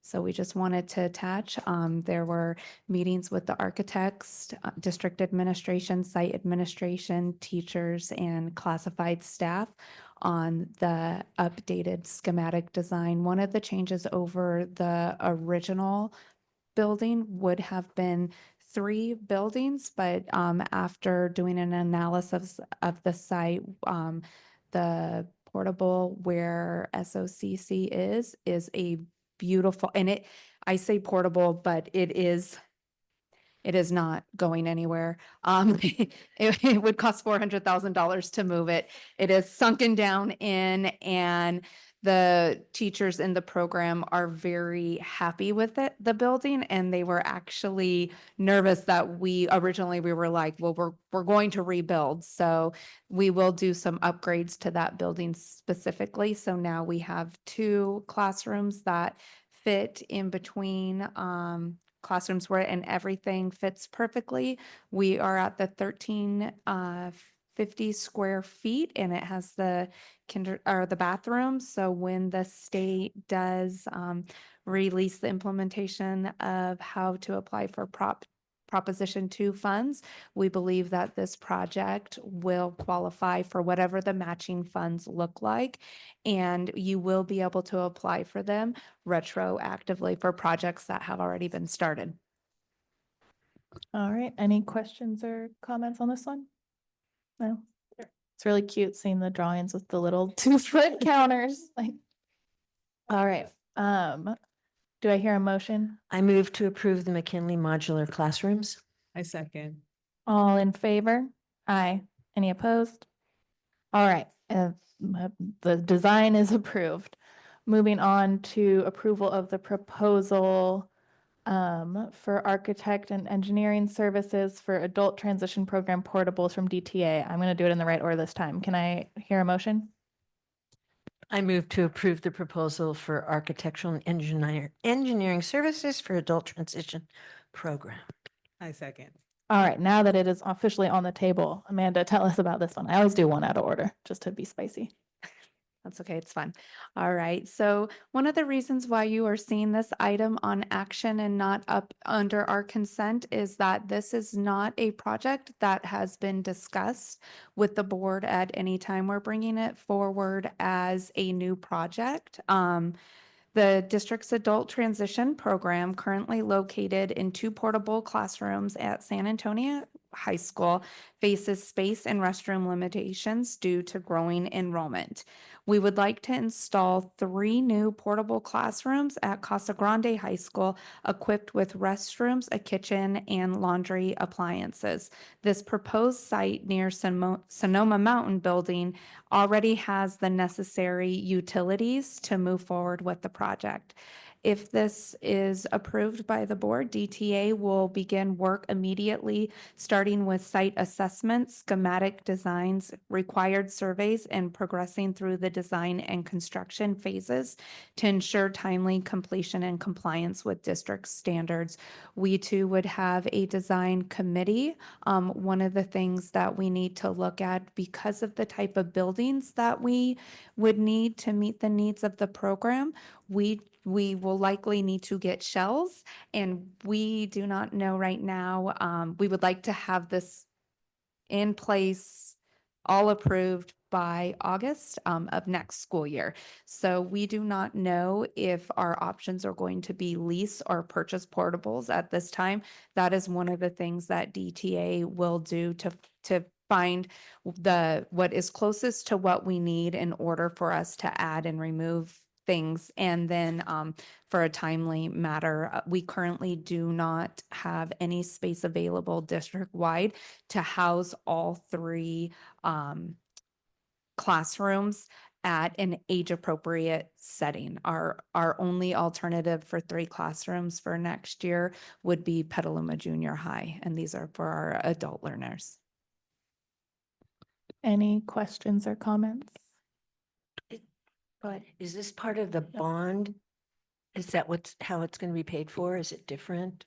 That's a great question. So we would like to use our developer fees or capital impact fees. Those are the fees levied by individuals when they remodel or they build a new house, and they are very restricted funds, and increased enrollment is one of the funding that we can use for this. And the funds are not currently earmarked for any other projects at this time. So, I remember fondly, going to these transitional program graduations, which, it's a great program. Can you update us on what those projections are on enrollment? And then just correct me if I'm mistaken here. As I understand what's being proposed here, we're going to move it from San Antonio to Casa Grande, and you need a 3rd classroom, not just 2. Yes, that's correct. So the whole program would move to the Casa Grande campus. It would increase to a 3rd classroom. So currently this year there are 2, and we have a large population at Petaluma High School that are going to need to move into the adult transition program for next year. And with different, we need different spaces than we currently have to have the greatest impact on their learning. Yeah, it's a pretty tight fit right now in the 2 classrooms. We visited for a meeting, and I mean, even just with 10 adults in there, I mean, by the time we are seeing these kids, a lot of them are more than fully grown, so I think 3 makes sense, even if enrollment stayed the same. They have currently access, they have 1 restroom that is for the transition program specifically, and then they have access to a 2nd restroom on an emergency needed basis. They do not have access on site for a kitchen or laundry, so they are having to be bused to Petaluma Junior in order to meet that need. Are these dedicated classrooms, or are they, is it at a different time than school hours? They are dedicated classrooms during the school day. So what of those 2 classrooms at San Antonio? The 2 classrooms at San Antonio, they are 2 portables that are currently there that could not be moved. So I do know that San Antonio could also still has a need for additional classroom space that has been coming up through the facilities master plan community meetings. So they would be utilized. One of the things that they discussed is they do not currently have a place specifically for counseling and for their student advisor. Those individuals are having to use what is also, because I cannot think of the correct term, I apologize, like the student, not rec room, the student. Like lounge or Well, anybody? No? Yeah, so like when, I apologize, when we toured the space during the day, a gentleman that we contract with, 10,000 Degrees was like in the middle, like right next to the pool table. And that's where he was meeting with students because there was no other space for him. So the portables are not in a condition that we would even consider. If we moved them, they would likely fall apart. And the space could really be utilized by the campus. Okay. Any other questions or comments? All right. If not, I call the question, the approval of the proposal. All in favor? Aye. Any opposed? Hearing none, we'll move on to our second reading of AR 3541.1 about transportation for school-related trips. Can I hear a motion? I move to approve AR 3541.1. Second. All right, Amanda, can you remind us what this one is? Yes, so this came to the last meeting and the only revision that we made to the administrative regulation is we removed the part that it needed to be on a first come, first serve basis. That way, if somebody didn't know what they need, we'll continue to work around all of the needs. But this just gives the overview of what parents need to do to drive their own students, how to request district transportation, and the exceptions to needing to use district buses outside of the 22-mile requirement. Great. Any questions or comments? Yeah, so I know, I'm been a champion of this one, but I'm also hesitant to approve it because it feels like it's not being followed with fidelity. And so I'm concerned that even though we have a policy, now we have the administrative regulations, the safety and opportunity intentions are not being met or adhered to. So where is the accountability from us in the district level to make sure it's being followed through? That's a great question. So we continue to discuss it with the site administrators, specifically to the high schools. I plan on going to the next coaches meetings to discuss it. I don't know district-wide, when it is and isn't always being followed, but we do know that we're mostly hearing about the inconsistencies at our secondary, specifically the high school level. So it's just reiterating that this is our plan. We've now, we have the board policy. We have, if this is approved, it shows how to request a transportation. We have clarified the funding mechanisms that can be used. So just the commitment to continue the conversation with our site administrators and our coaches and our athletic directors, and just with the message of like when people hear about things not being followed, just to let us know, because we will continue to make sure that our policies are adhered to, especially this one specifically. The board has spent a lot of time discussing and implementing this plan. So we will ensure that whenever we hear of anything, or if there questions come up, if there's not a clear understanding, that anybody can reach out to me anytime for clarification. But we will be meeting with the site principals to go over the new policies. Any other questions or comments? If not, I call the question. All in favor? Aye. Any opposed? Hearing none, the AR 3541.1 passes. And we move on to approval of resolution 2425-16, certifying the election for Measure Z, essentially. So is there anything other than what I just said? No. Perfect. So we just are certifying the election results. Can I hear a motion? I happily move to certify the election results. Second. All right. Any questions or comments? Yay. Yeah. We did it. We did it, Joe. All in favor? Thanks. Aye.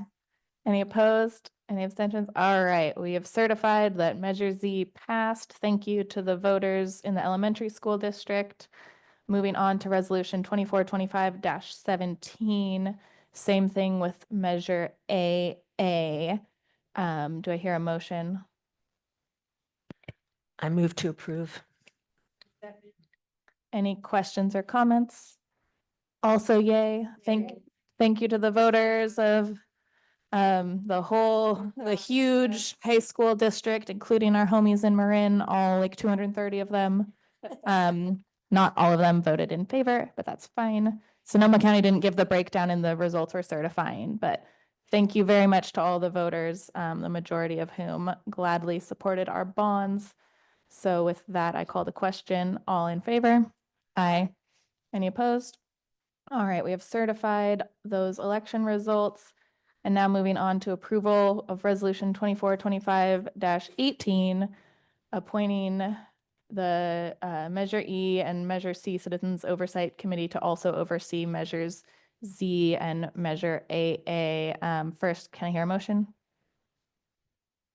I move to approve Resolution 2425-18. That's perfect. Okay. Yep.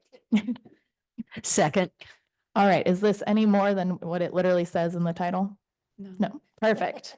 Any questions or comments about letting the people that are overseeing the bonds oversee more bonds? Or parcel taxes overseeing bonds? Yes, we could not do it without our citizens overseeing. All right, I call the question. All in favor of the resolution? Aye. Any opposed? All right, the resolution passes. And then approval of the first interim report for 24-25. Do I hear a motion? I move to approve Petaluma City School District's first interim report for 24-25. Second. All right, this is the one we had the presentation on at the beginning of the meeting. Have any questions or comments percolated since then? Yeah. Oh, When I was reporting on the restricted CSI, I said Sonoma Mountain and it is San Antonio. That's what I thought, but I didn't want to kind of, I was like, so thank you for I clarifying. had Sonoma Mountain on my Yeah. head for, Right. yes, so I apologize. It's right in the documentation and that's what matters. Perfect. Well, then I call the question. Oh, I have a Go for it. Yeah. did you want to call it? Do you have a question? No, I was just gonna Oh. call to questions. Oh, No, okay. go. I have an actual question of Amanda. So we continue to hear about the parcel tax reallocation or whatever it's called, but I do not see that in the budget. Can you clarify about that, please? Because we've had several public comments about that. Yes, so no carryover for the parcel tax has been restored to the budget. The carryover was legally eliminated to pay for positions that were not removed from this year's budget. And in order to reinstate the carryover, that would take board action. And it has not come to the board and it is not included in first interim. But the sites have gotten their funds, their parcel tax. Yes, so the allocation. sites received the full allocation at the beginning of the fiscal year. It was just the funds had for many years been a contribution out of the general fund. So they came, but we didn't, previously they had been transferred into a restricted fund and then given out. And so what we did is we kept them in the general fund and we gave the same allocation for VAPA that was given last year. Thank you. All right. I call the question. All in favor? Aye. Aye. Any opposed? And none. The first interim report is approved and now we'll move to Ed Services with new course proposals. Do I hear a motion? I move to approve the new course proposals. I second. All right. Anything since last meeting that's, yeah. It's just one kind of revision with the current events in you. The title has changed to Hot Topics, Today's Issues and Tomorrow's Solutions. So I Ooh. just want to put that on the record as opposed to the old title, Current Events in You. Yeah. Yeah. Hot Topics, Today's Issues and Tomorrow's Solutions.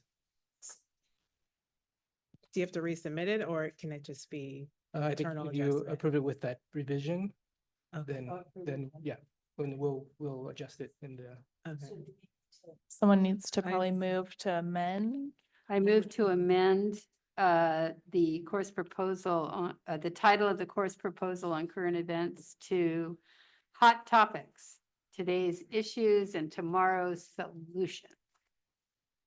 I need a second. Okay, perfect. All in favor of that amendment? Aye. Any opposed? Okay, so now we are reviewing the course proposals as amended. Any questions or comments on any of these courses other than a lot of us want to take them? I don't know if any of us want to take accelerated math, but yeah. I already took math, like I'm good. Yeah.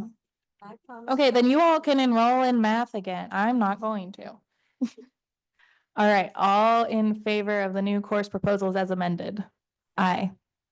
Any opposed? All right, the course proposals pass. So now we move on to approval of the memorandum of understanding. First, I need a motion. I move to approve the MOU between Petaluma City Schools and Live Oak Charter. Is there a second? I second. All right, any questions or comments? Yes, this is not going to be popular.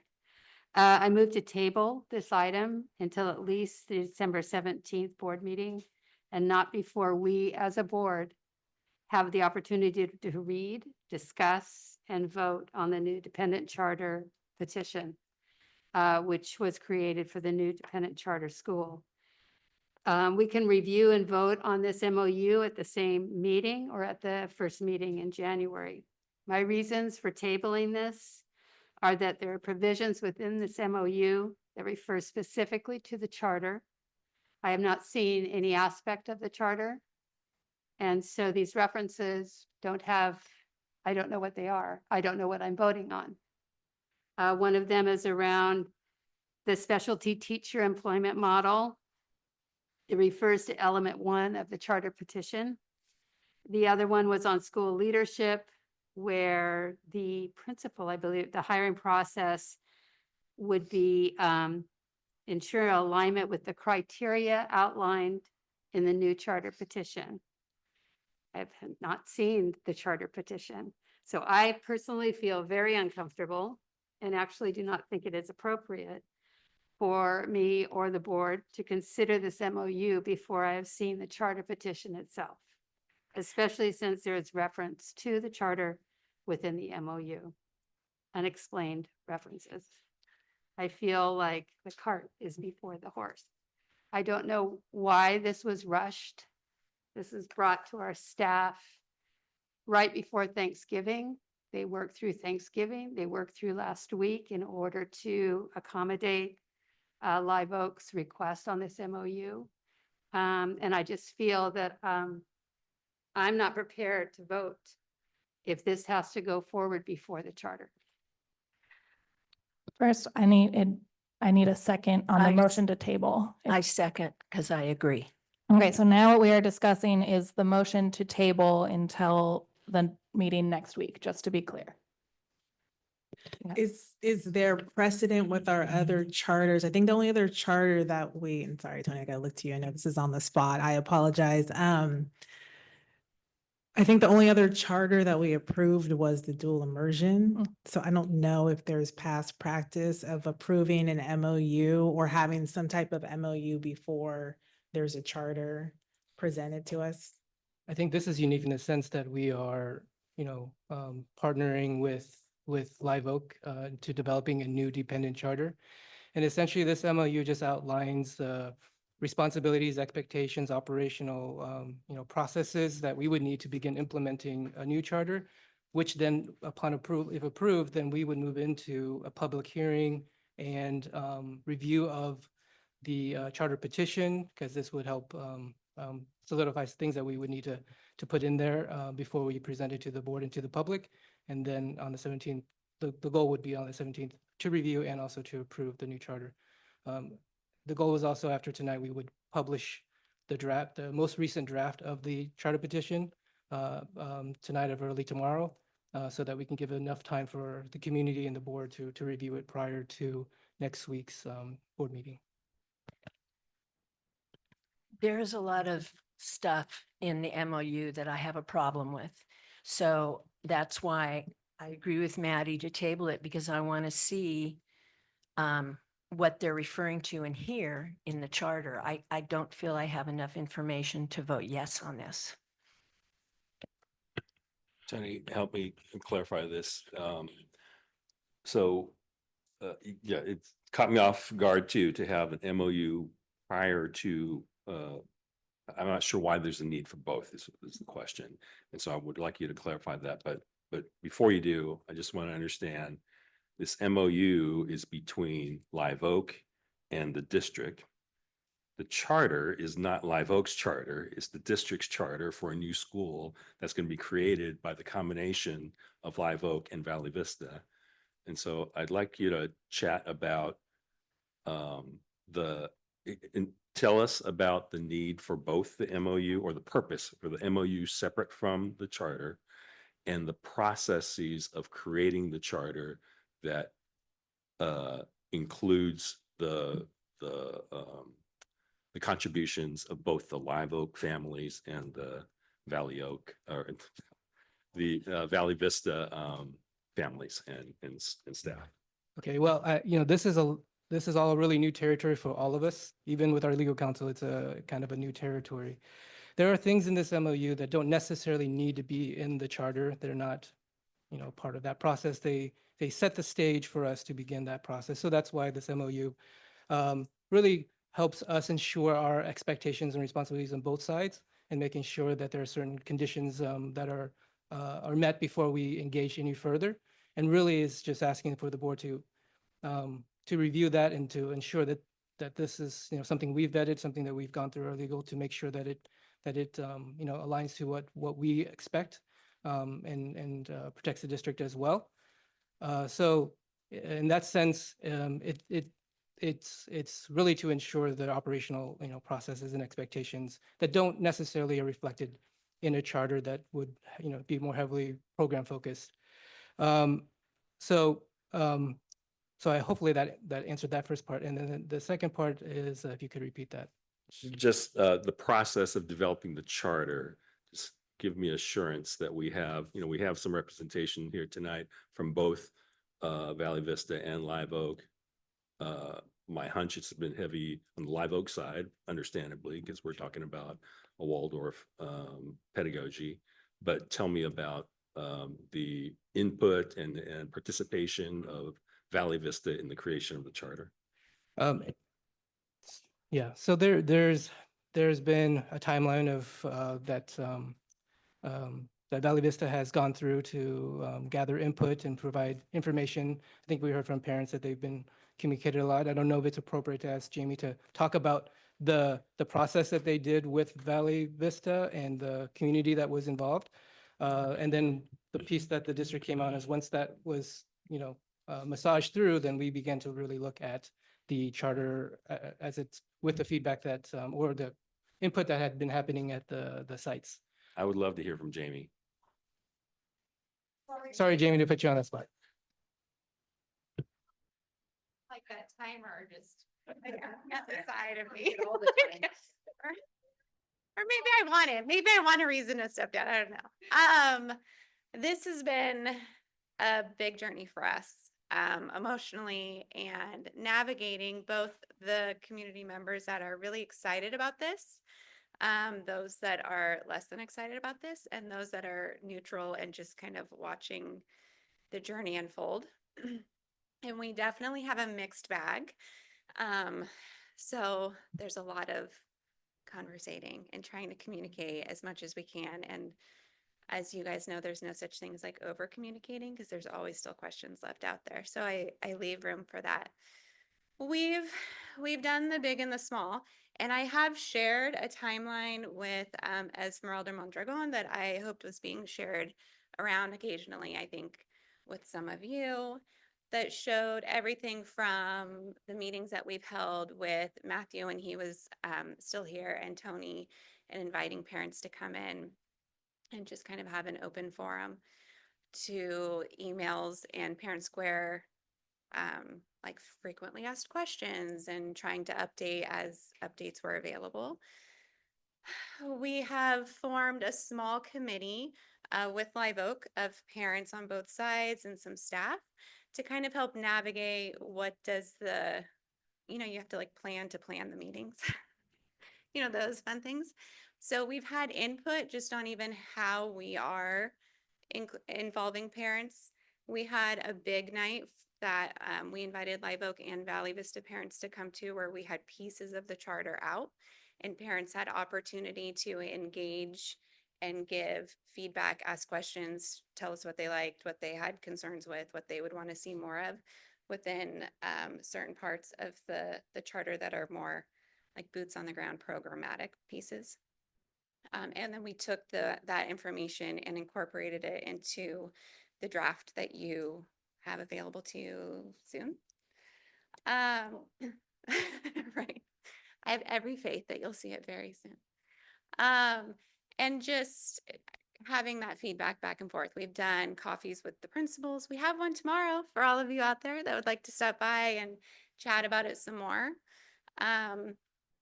And again, we had a special evening too, or morning actually, for our Spanish speaking population to make sure like we were really targeting the questions from like various groups and trying to provide as many opportunities as we can.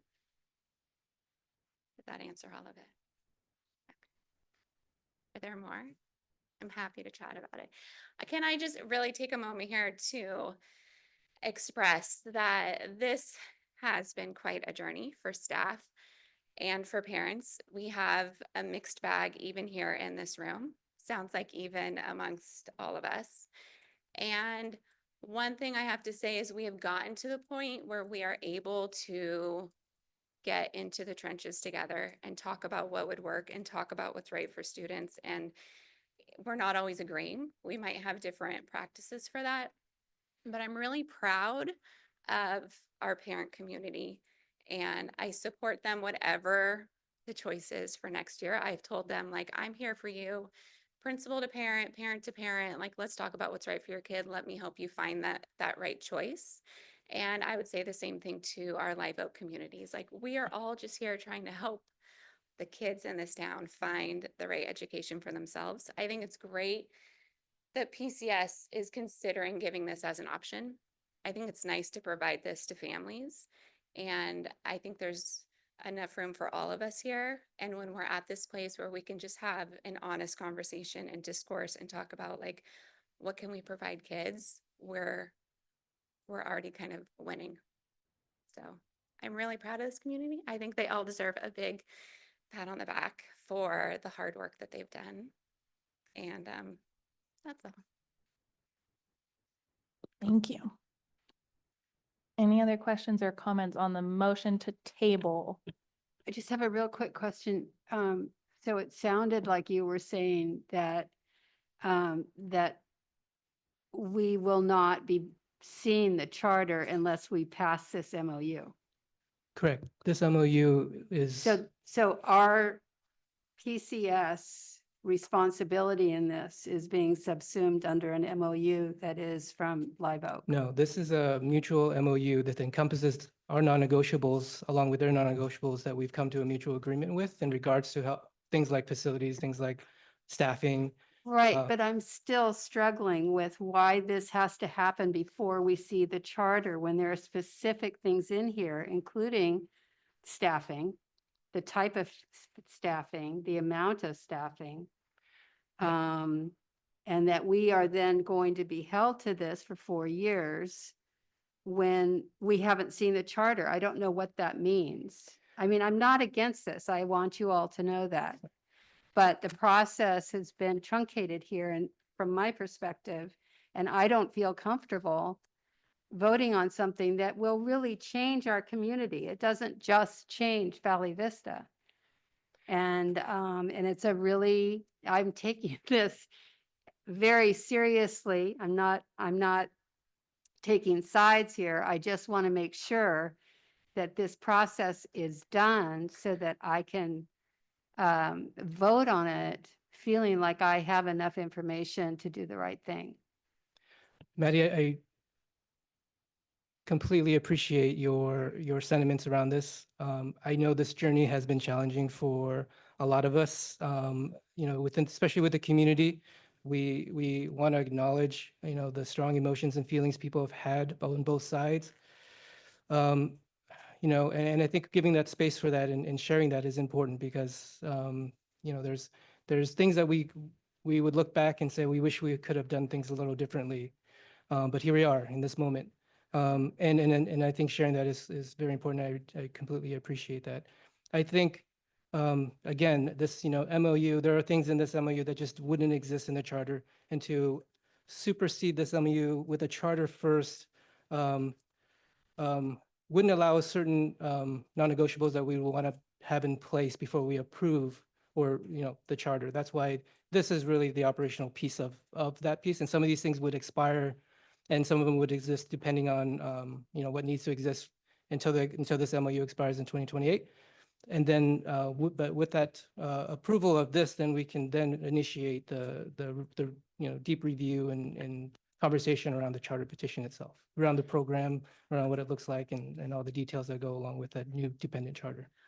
I guess I just don't understand why we have to approve this before we've even seen the charter. It's very Live Oak, not Valley Oaks, Live Oak heavy. And there's just stuff in here that, as I've mentioned to you guys, I don't agree with.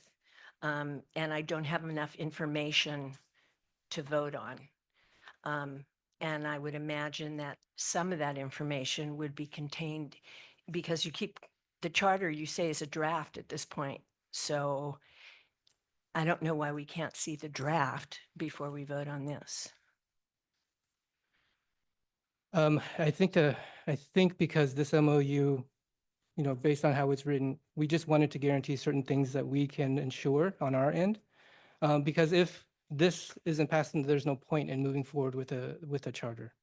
And this just at least allows us to set the stage for us to have a successful, implementation and review of the charter petition once it's available, which we'll have the draft hopefully available by tonight or early tomorrow morning, of which the final should be by before we post for the next board meeting. And again, this is just the operational and responsibilities, expectations that we expect to make sure is in place prior to any charter beginning, dependent charter beginning. And Tony, those conditions are in alignment with our labor contracts with our. Correct. Yeah. We had legal, we have human resource, Amanda, we're sitting and making sure that, the language does not violate any of our collective bargaining agreements or put our staff at a disadvantage. One of the things in here is they talk about class size. I don't know what Live Oak considers, what they expect their class size to be compared to what our labor contracts state. They talk about specialty teacher employment model. I don't understand that. I don't know. It just seems more Live Oak than PCS. Yeah, not to get into specifics unless you would like to, class size language around this MOU are things that are not solidified in any kind of guarantee. We use language such as reasonable effort to provide additional staffing. We're not saying that. So, we've reviewed this with HR to make sure that what the language we put in here is language that isn't tie us into things that we can't fiscally support or things that puts us at a disadvantage. So you'll see that the language is aspirational and isn't set in stone in any kind of way that puts us at a disadvantage. And yeah, great. All right. I think one of the reasons why it feels Live Oak heavy in the MOU is because as we operate as a district, we already have how we operate, what our class sizes are, what our employment contracts look like. As Live Oak stands today as an independent charter, their staffing is very different than how we staff here. And when we were meeting to start to discuss the charter, we were running into the big differences. And I think that's what started this conversation of, can we agree, can we come together of our non-negotiables? Well, for PCS, our non-negotiables are we follow our employment contracts. And I think the language that is very vague on the class size actually is on the opposite side of it. So Live Oak does have classes that are higher. They operate closer to a 1 to 28 and we have a 1 to 24. So it's about, we can't make agreements that, and that's for their looping model to sustain full class sizes. So we are not in a position to say, yes, you can have 28 first graders in your class, because that is against our employment contract with our certificated union.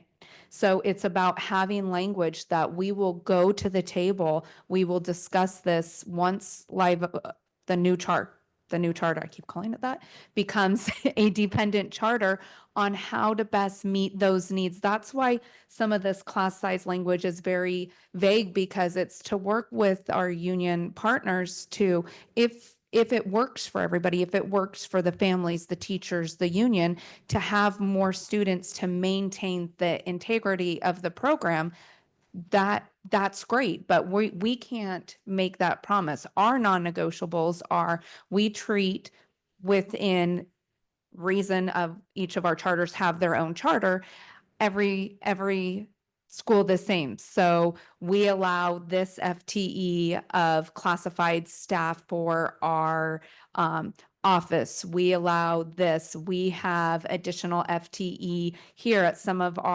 one of our charters. It's Spanish. At another one, it is gardening. So it's to really pare down what we can support within the financials that this charter will encompass. And the language reads that there will be, is it a foundation? Is it a PTA that will help support additional staffing? We allow that for all of our other schools. So I think we were to the point with this MOU trying to say, because if it was a non-negotiable for the current Live Oak to be at a 20-to-1 certificated staffing ratio, we could never agree to that, but we didn't truly know what our non-negotiables were until we met to discuss them. And these are all things that don't necessarily need to be in the charter. That is already a very long document. It needs to be about really the program, all of the other things that go into a charter that I'm just learning about, but it was to remove that. And if we couldn't come to an agreement, the administration of PCS and Live Oak administration on these things, there wouldn't be a charter to bring forward, because we would know that we could not come to an agreement, because though this is a new charter school, we're really in this weird situation that we are merging two schools without doing mergers, because essentially both schools will close and cease to exist, and there will be this brand new charter. And then some of the pieces about the different elements, that is because operationally, one of the things that comes up a lot is the charter council, or what our other schools would be a site council, is all of that isn't operational in coming to terms if we can or can't. So those type of things can be worked out in the charter. There actually was a lot more language that, after working with legal, was like, this doesn't belong in an operational MOU. This belongs in a charter. This MOU has gotten quite a bit shorter, because we wanted a clear, what we felt at the time was a very clear and concise of the non-negotiables in order to move forward with bringing, and in a much better world than the one we're currently in, we would have one more board meeting this month, and it would be MOU this week. Next week, it would be first read of the charter. The following week, it would be approval. We also have this truncated timeline not only due to our board meetings, is that starting the process of what goes next, in order to do it correctly and adequately, you really need 6 months. And that is January 1st. Our board meeting is January 14th. So that, those first 2 weeks of January, make a difference in all of the things that still need to happen in order to apply for a CDS code. You have to have a name. You know, you have to name the charter. That takes time. We need to hire the new principal, which follows all of PCS's hiring guidelines in order to do the next thing. So it's this domino effect, and that's how really we ended up where we are now with this MOU that is spelling out really the non-negotiables and taking the charter to the public hearing and the board meeting for approval. It's so we're not in a position that we miss any of our timelines. We have to get a new CDS code for a school. We have to go to the county. We have to open a new fund. As I stated earlier, all of our charters are their own funds. We need to submit the information to the state in order to have the funding available.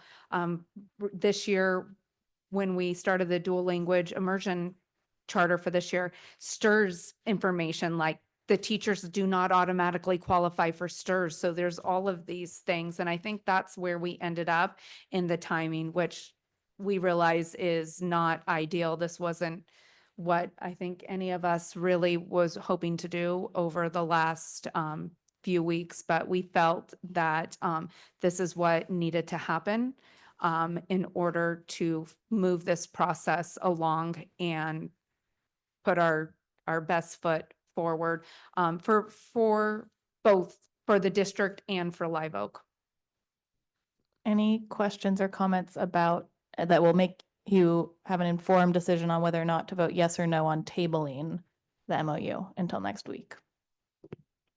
I want to speak against the motion to table and just encourage my colleagues here to move this forward. Our staff has given us their assurance that this is in the interest of the district as well as Live Oak, and our attorneys have agreed that this is within the realm of what we can do with our labor contracts, and the community is ready to move forward. Let's not be the roadblock. All right, I call the question. Wait. Yeah, okay, Yep, no, yep, go for yep. it. I just want to mention, I just want to ask if it's possible to just have the MOU moved so that we pass it next week or look at it next week. At That's the what you same moved. time that we're looking at the charter. That's what you moved. Okay, all right, so that before we pass the charter, we would pass the MOU. Yes, Yeah, I it would mean, be on the same agenda, but we would be moving on the MOU before we The would charter. be moving on the charter. Is there anything against doing that? and if there's, I think the problem is that there's stuff in here that refers to a charter that we haven't seen. That's one of my issues, and I Okay, think that's. so we'll let Tony answer. Yeah. Yeah. And understood. And ultimately, as a board, that those are decisions you guys will have to make. All I can say is that, the PCS administration worked hard to put forward something that we believe could carry us forward with the next steps. And now we look to you for leadership. And I really, really, really appreciate the amount of time and effort you've done for this. I admire you amazingly. So thank you. All right, so I call the question, the motion to table. I'm going to do a roll call vote. So this is the motion to table until next week. Trustee Cloud. Yeah. Sheldon's like, Yes. Trustee Jen.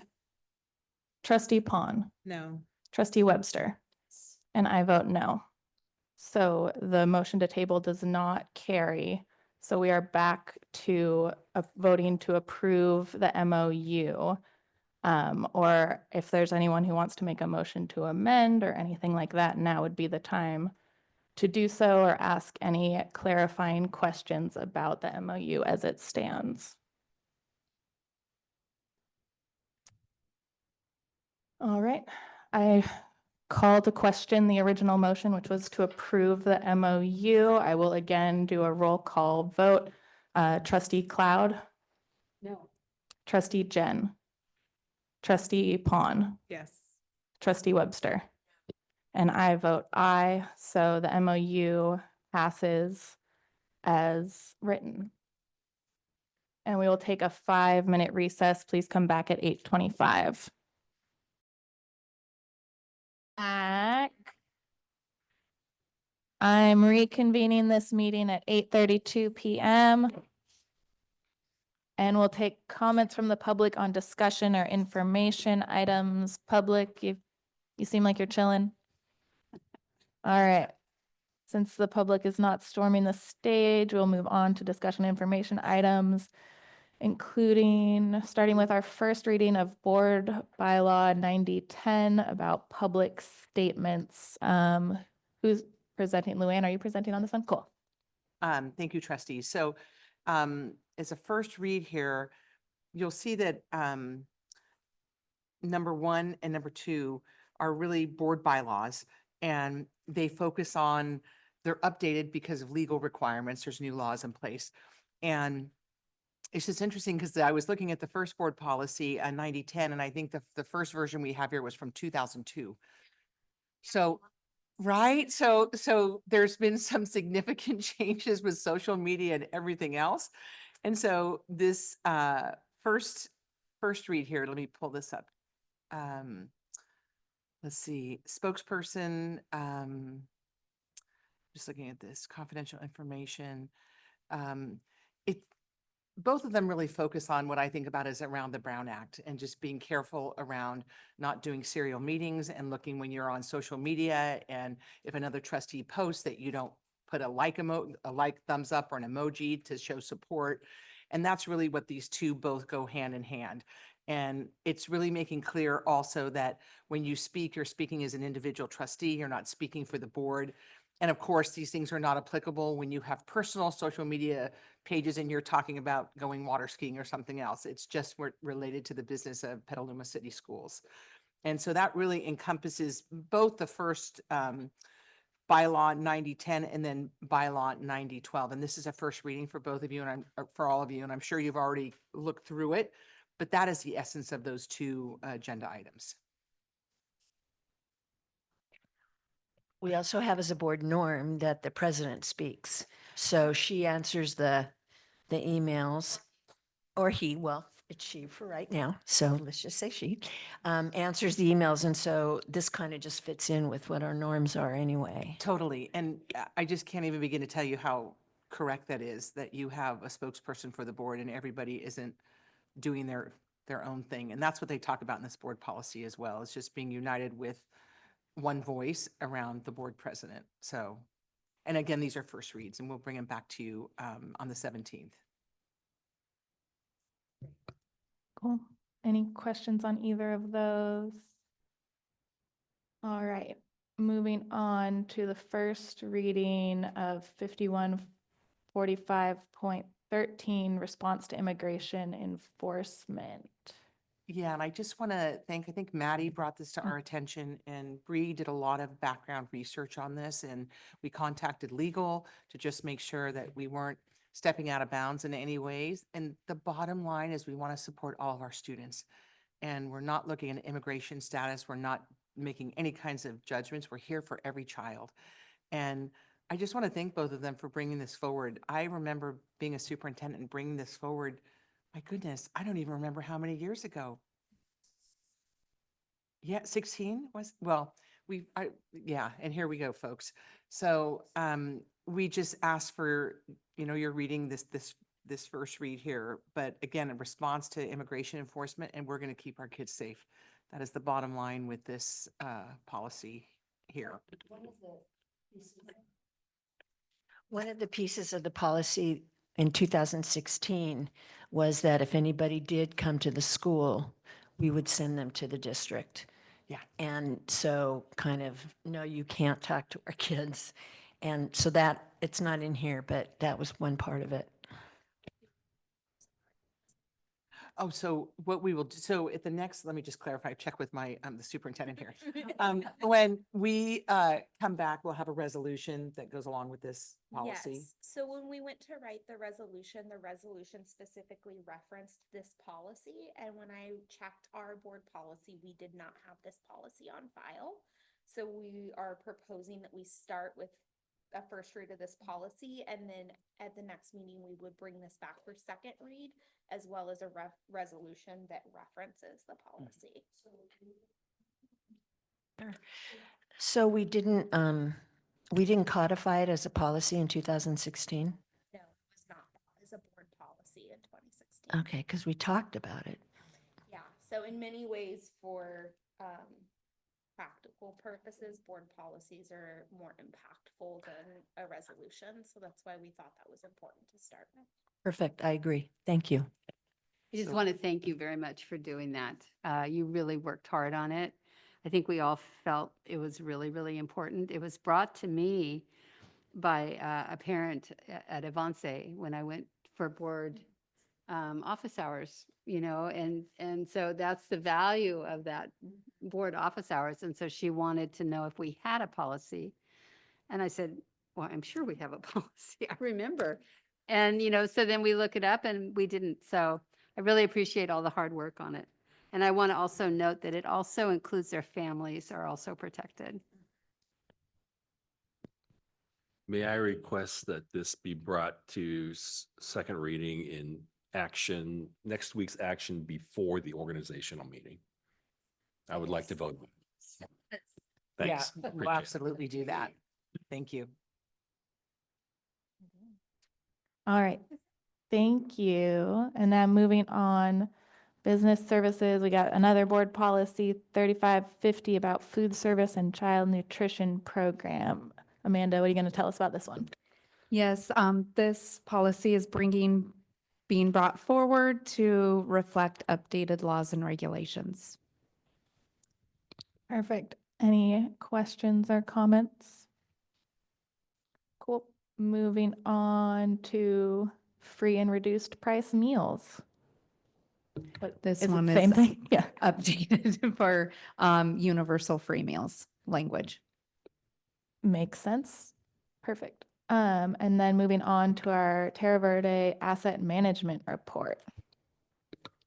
All right, tonight we bring forward the district's report from Terra Verde that shows the solar PV systems achieved 98% of the expected production for the first quarter of the 24-25 fiscal year, with most sites performing well. However, Petaluma Junior underperformed due to issues with the implementation of the new battery backup. We had some inverters go down. Those are now being fixed, and the battery backups are online and ready for commission. The thing that I did want to note is that we saw an 18% increase in electricity usage, and with McDowell Elementary, 74% over last quarter. So we will now work with our team to figure out the why for that.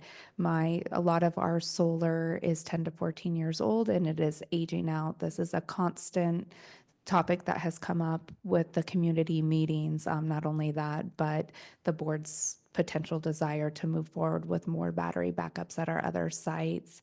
And we have been switching out. Another thing that we've been trying to get ahead of is lighting on our campuses, the lack of lighting on our campuses. So we did install some, not to the tune of 74% of an increase, but there is some new lighting.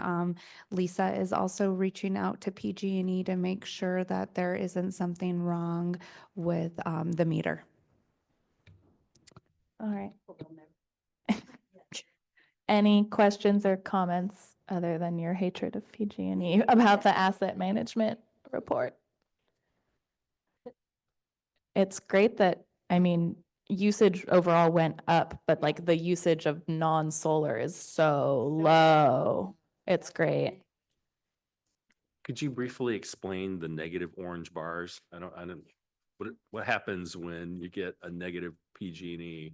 I think the orange bar is PG&E, right? Are we looking on page? For example, on the site reports, there's some schools that have negative negative utility usage. It's Like Grant, for example. Like yeah, Grant is an example. Yes. Yeah. Yeah. That is, I'm looking Page at, 14 is example. Okay. Valley Oaks.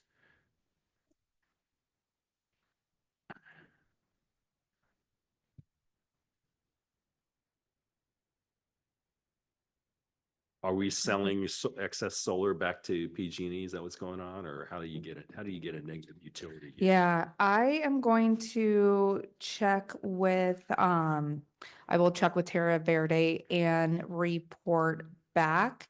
Okay. I think, what I want to confirm is if this is over last quarter or overall. So some of our usage is down, so I will confirm what exactly this page is reporting.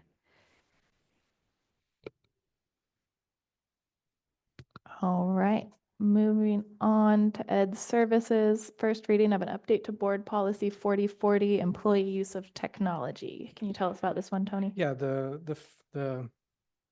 board policy 440 and also the 6163.4 is really updates using the language from CSBA around the use of technology.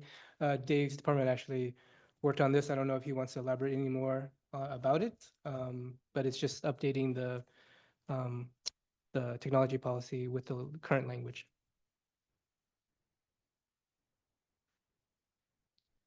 Only if you want to share. Don't feel pressured. Yeah.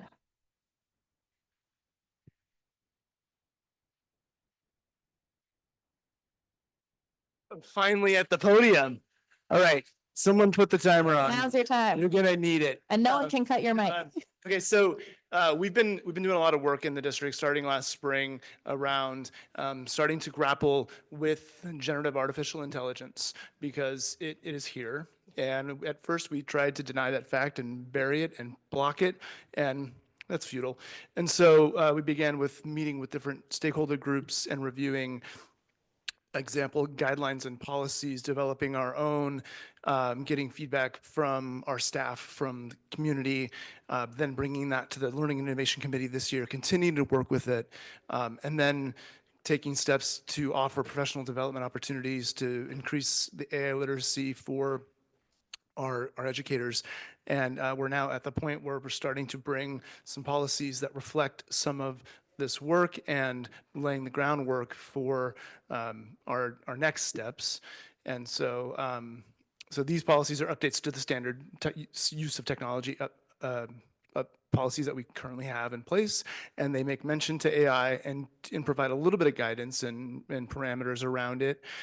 We intend to come back with a standalone AI policy, including the guidelines that the various stakeholders have helped develop, that'll put a finer point around what our values are around the use of it. But especially in the use of AI by the staff, there's some items that are really importantly outlined there around acceptable use and the importance of having the human in the loop at all times. And that's really an important tenet to us. It's critical that we get to a point soon that we can safely start to expose our students to how to use these tools productively, because we really face an equity issue where the people who have access to devices and a network outside of ours, they can begin to learn to utilize these, and people who don't right now don't have access because it's blocked, because we haven't gotten to the point where we felt that we could safely start working with students with these technologies. But we're getting there. I think we've made a lot of progress. And so this is an important milestone in that effort. At the conference, that was one of the big things, was that this is to get on top of it now, and that students are using it anyway. And they're Right. using it to help themselves in their studies, from what I mean, I have a friend whose son used it and figured out math, but, because it was just told in a different way. And there was also a wonderful segment on 60 Minutes. Did you see that by any chance? You I should didn't try see to it. catch it on, just on YouTube. It was a segment on AI, and it was around both instruction, but it was around schools and instruction and student and teacher use, but also just how it can support students in different ways. It was fascinating, and everything can happen so quickly Yeah. for some things, but it's all what they said at the conference is it's what you put in it. Prompt If you engineering just is a say, critical task. like, Absolutely. write an essay for me, you're No, going to that's- get really awful stuff. And that's not the point of it. You know, No, we want to get no. to the being able to help students understand the Yeah. value and being aware that, I mean, like the recent National Geographic articles that I've been reading about the application of Gen AI in many different industries, like archaeology, medicine, and people have these large language model applications that they've come up with that are aiding them in doing the work that they're doing in a more efficient way, and it's taking us to a new level. So it's not like they're putting a prompt in and saying, write me a 5-paragraph essay about, this book in my English class. We don't want that happening. We need to work toward educating our students around not using it in that way and how that's not what it's really for. But at this point, we're not there. We don't have we're not quite at the point of releasing it to students, but I feel like by the end of this year, we might be with some of our secondary students, because we were able to have over 150 educators participate in AI professional development recently. We'll be offering another session in January. We have a really engaged group with some of them are here tonight that have been reviewing these policies and providing feedback, and we've been doing that accordion process of bringing it to, EERC but I think it's really important that we go slow to go fast and make sure we do this in a compliant way too, thinking about student data privacy and appropriate use. And so anyhow, that's any other. So this policy alludes to, but isn't really explicit about students using the district computers. But I know at one point we had said, I want to say it was the beginning of last year or this year, that we wanted students to be using their district issued computers. Is that correct? Without bringing their own devices to school to use? We do still have a bring your own device option. So, and we offer device to any student who wants to, and we have like upward of 90% take rate on it. I don't know if people always bring our device to school, but we have not. I just don't see how we can regulate a lot of these things. And like you were saying, like just an equity issue as well. If there's a student who has like the souped up MacBook who can use all of these extensions and AI things, and then there's the student with the Chromebook that does not have that. So then I think how it's can we really- enforce that? Yeah, so students who are on our network on their own device would be like violating the use agreement to get around the internet filters that block AI at this point. So, I mean, it's possible. I'm not going to deny that. There are ways to, on your own device, have a VPN or to be tethering to your phone, as opposed to if you're on one of our Chromebooks, it's a little bit harder. I think there's probably savvy students who figure out ways on our Chromebooks too. And, we patch those holes when we find them. But as far as the capability of the device to use the AI tools, once we come up with a way to bring them to students, I don't have concerns about the functionality and like and the comparable experience, like using because the processing power for the Gen AI tools is not happening on the device, it's happening on the platform. So it's,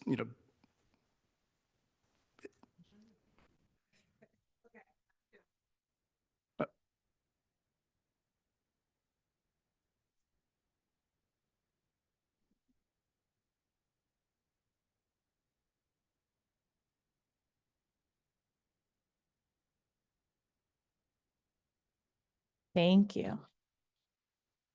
All right. Any other questions on either of the tech ones?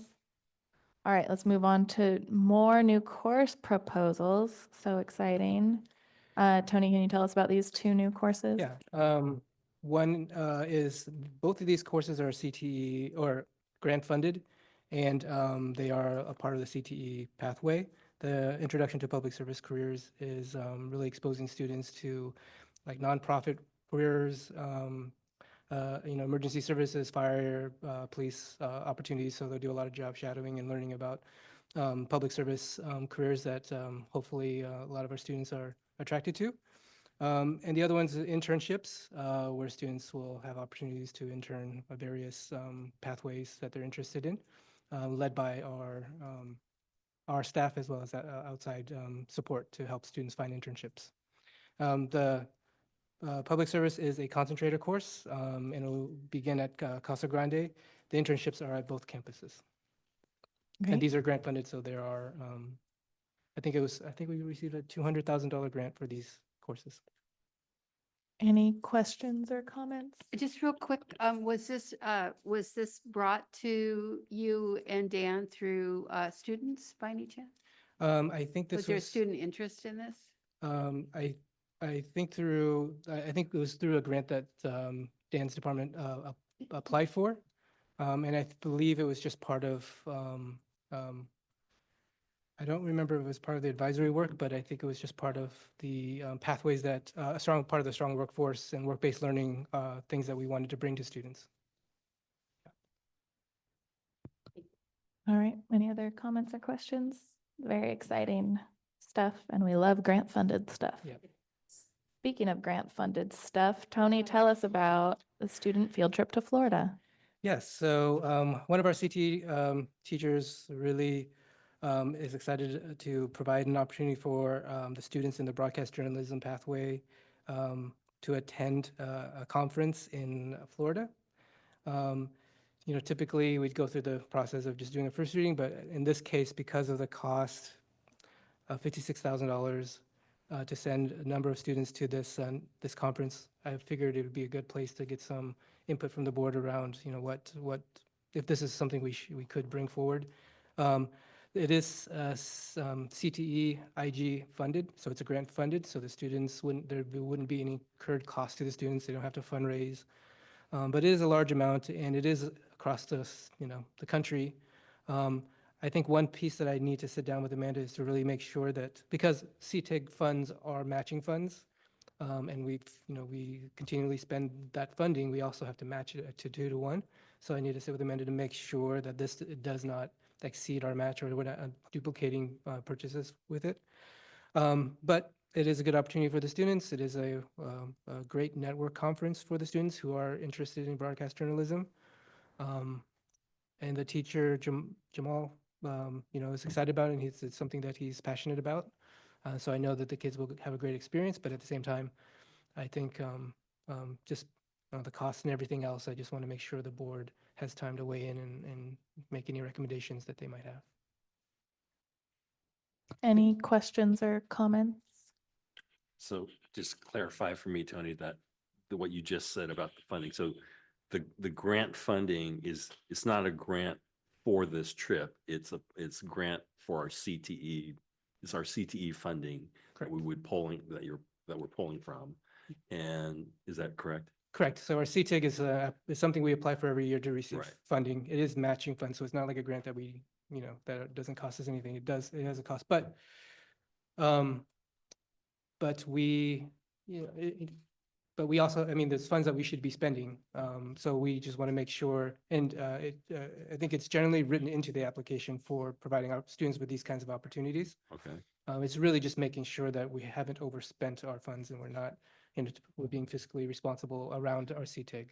Is our match from general funds? Our match has been in the most part salaries. So we pay for all CTE teacher salaries, and that can count as a match. Okay. In kind. So this wouldn't necessarily impact, we wouldn't be taking away anything from something else. 'Cause this is so much money. Yeah. I can, if you think this is something worth bringing to first reading, I can bring more information to bring more assurances to make sure we can address those things.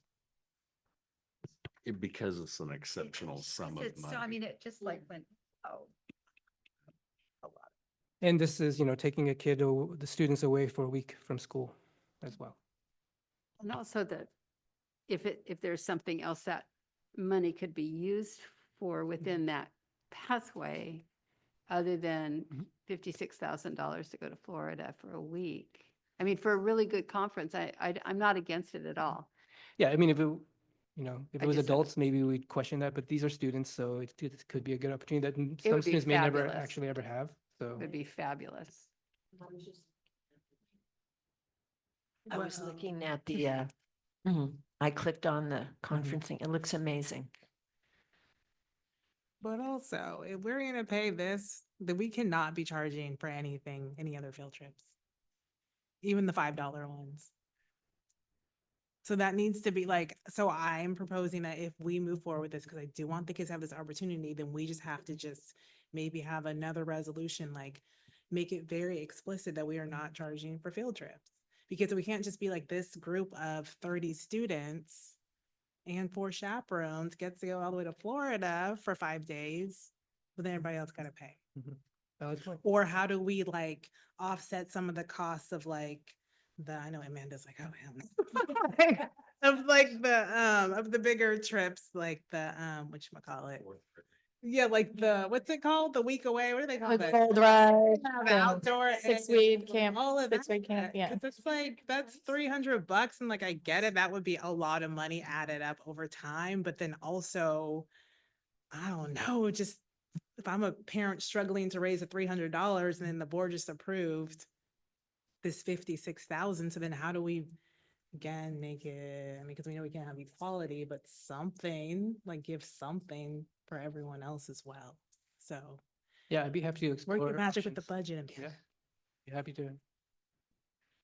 Yeah, I'd be happy to explore options that we can do. Maybe we can expand CTIG to, CTIG is essentially K-12. It's not necessarily secondary.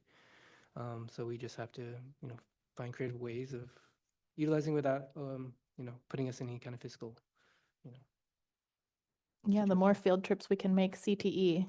I mean, I think it's marketing, just, right? How is this relevant to your future career? Most of the field trips are because they're educational. It's not just,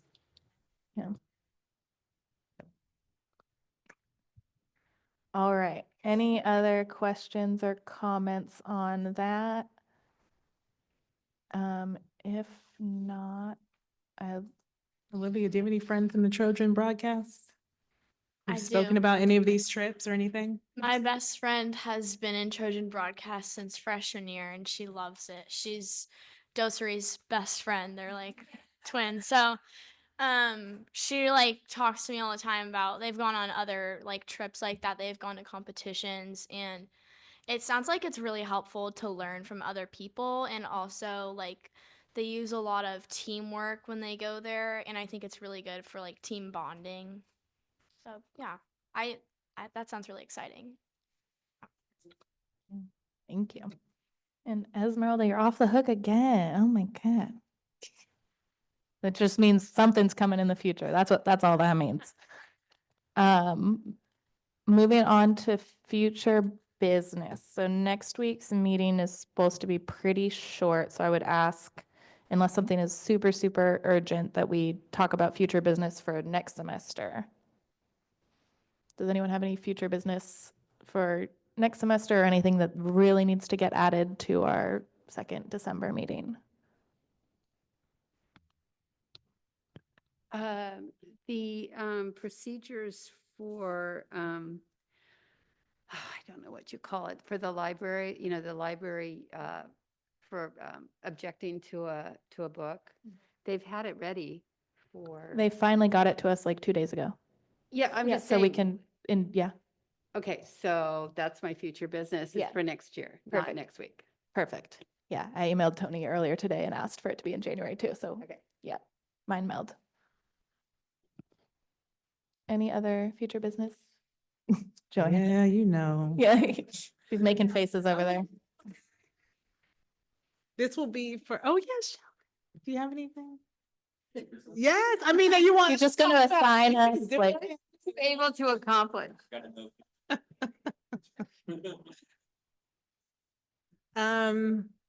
I think for next year, not next meeting, but again, just hearing more concerns just around access and opportunity again about like the fees. One of the sessions I attended at the conference was put on by CIF, and we are not supposed to be charging fees for uniforms, and I know we are. We're having people buy uniforms, and it's against Ed Code and CIF bylaws.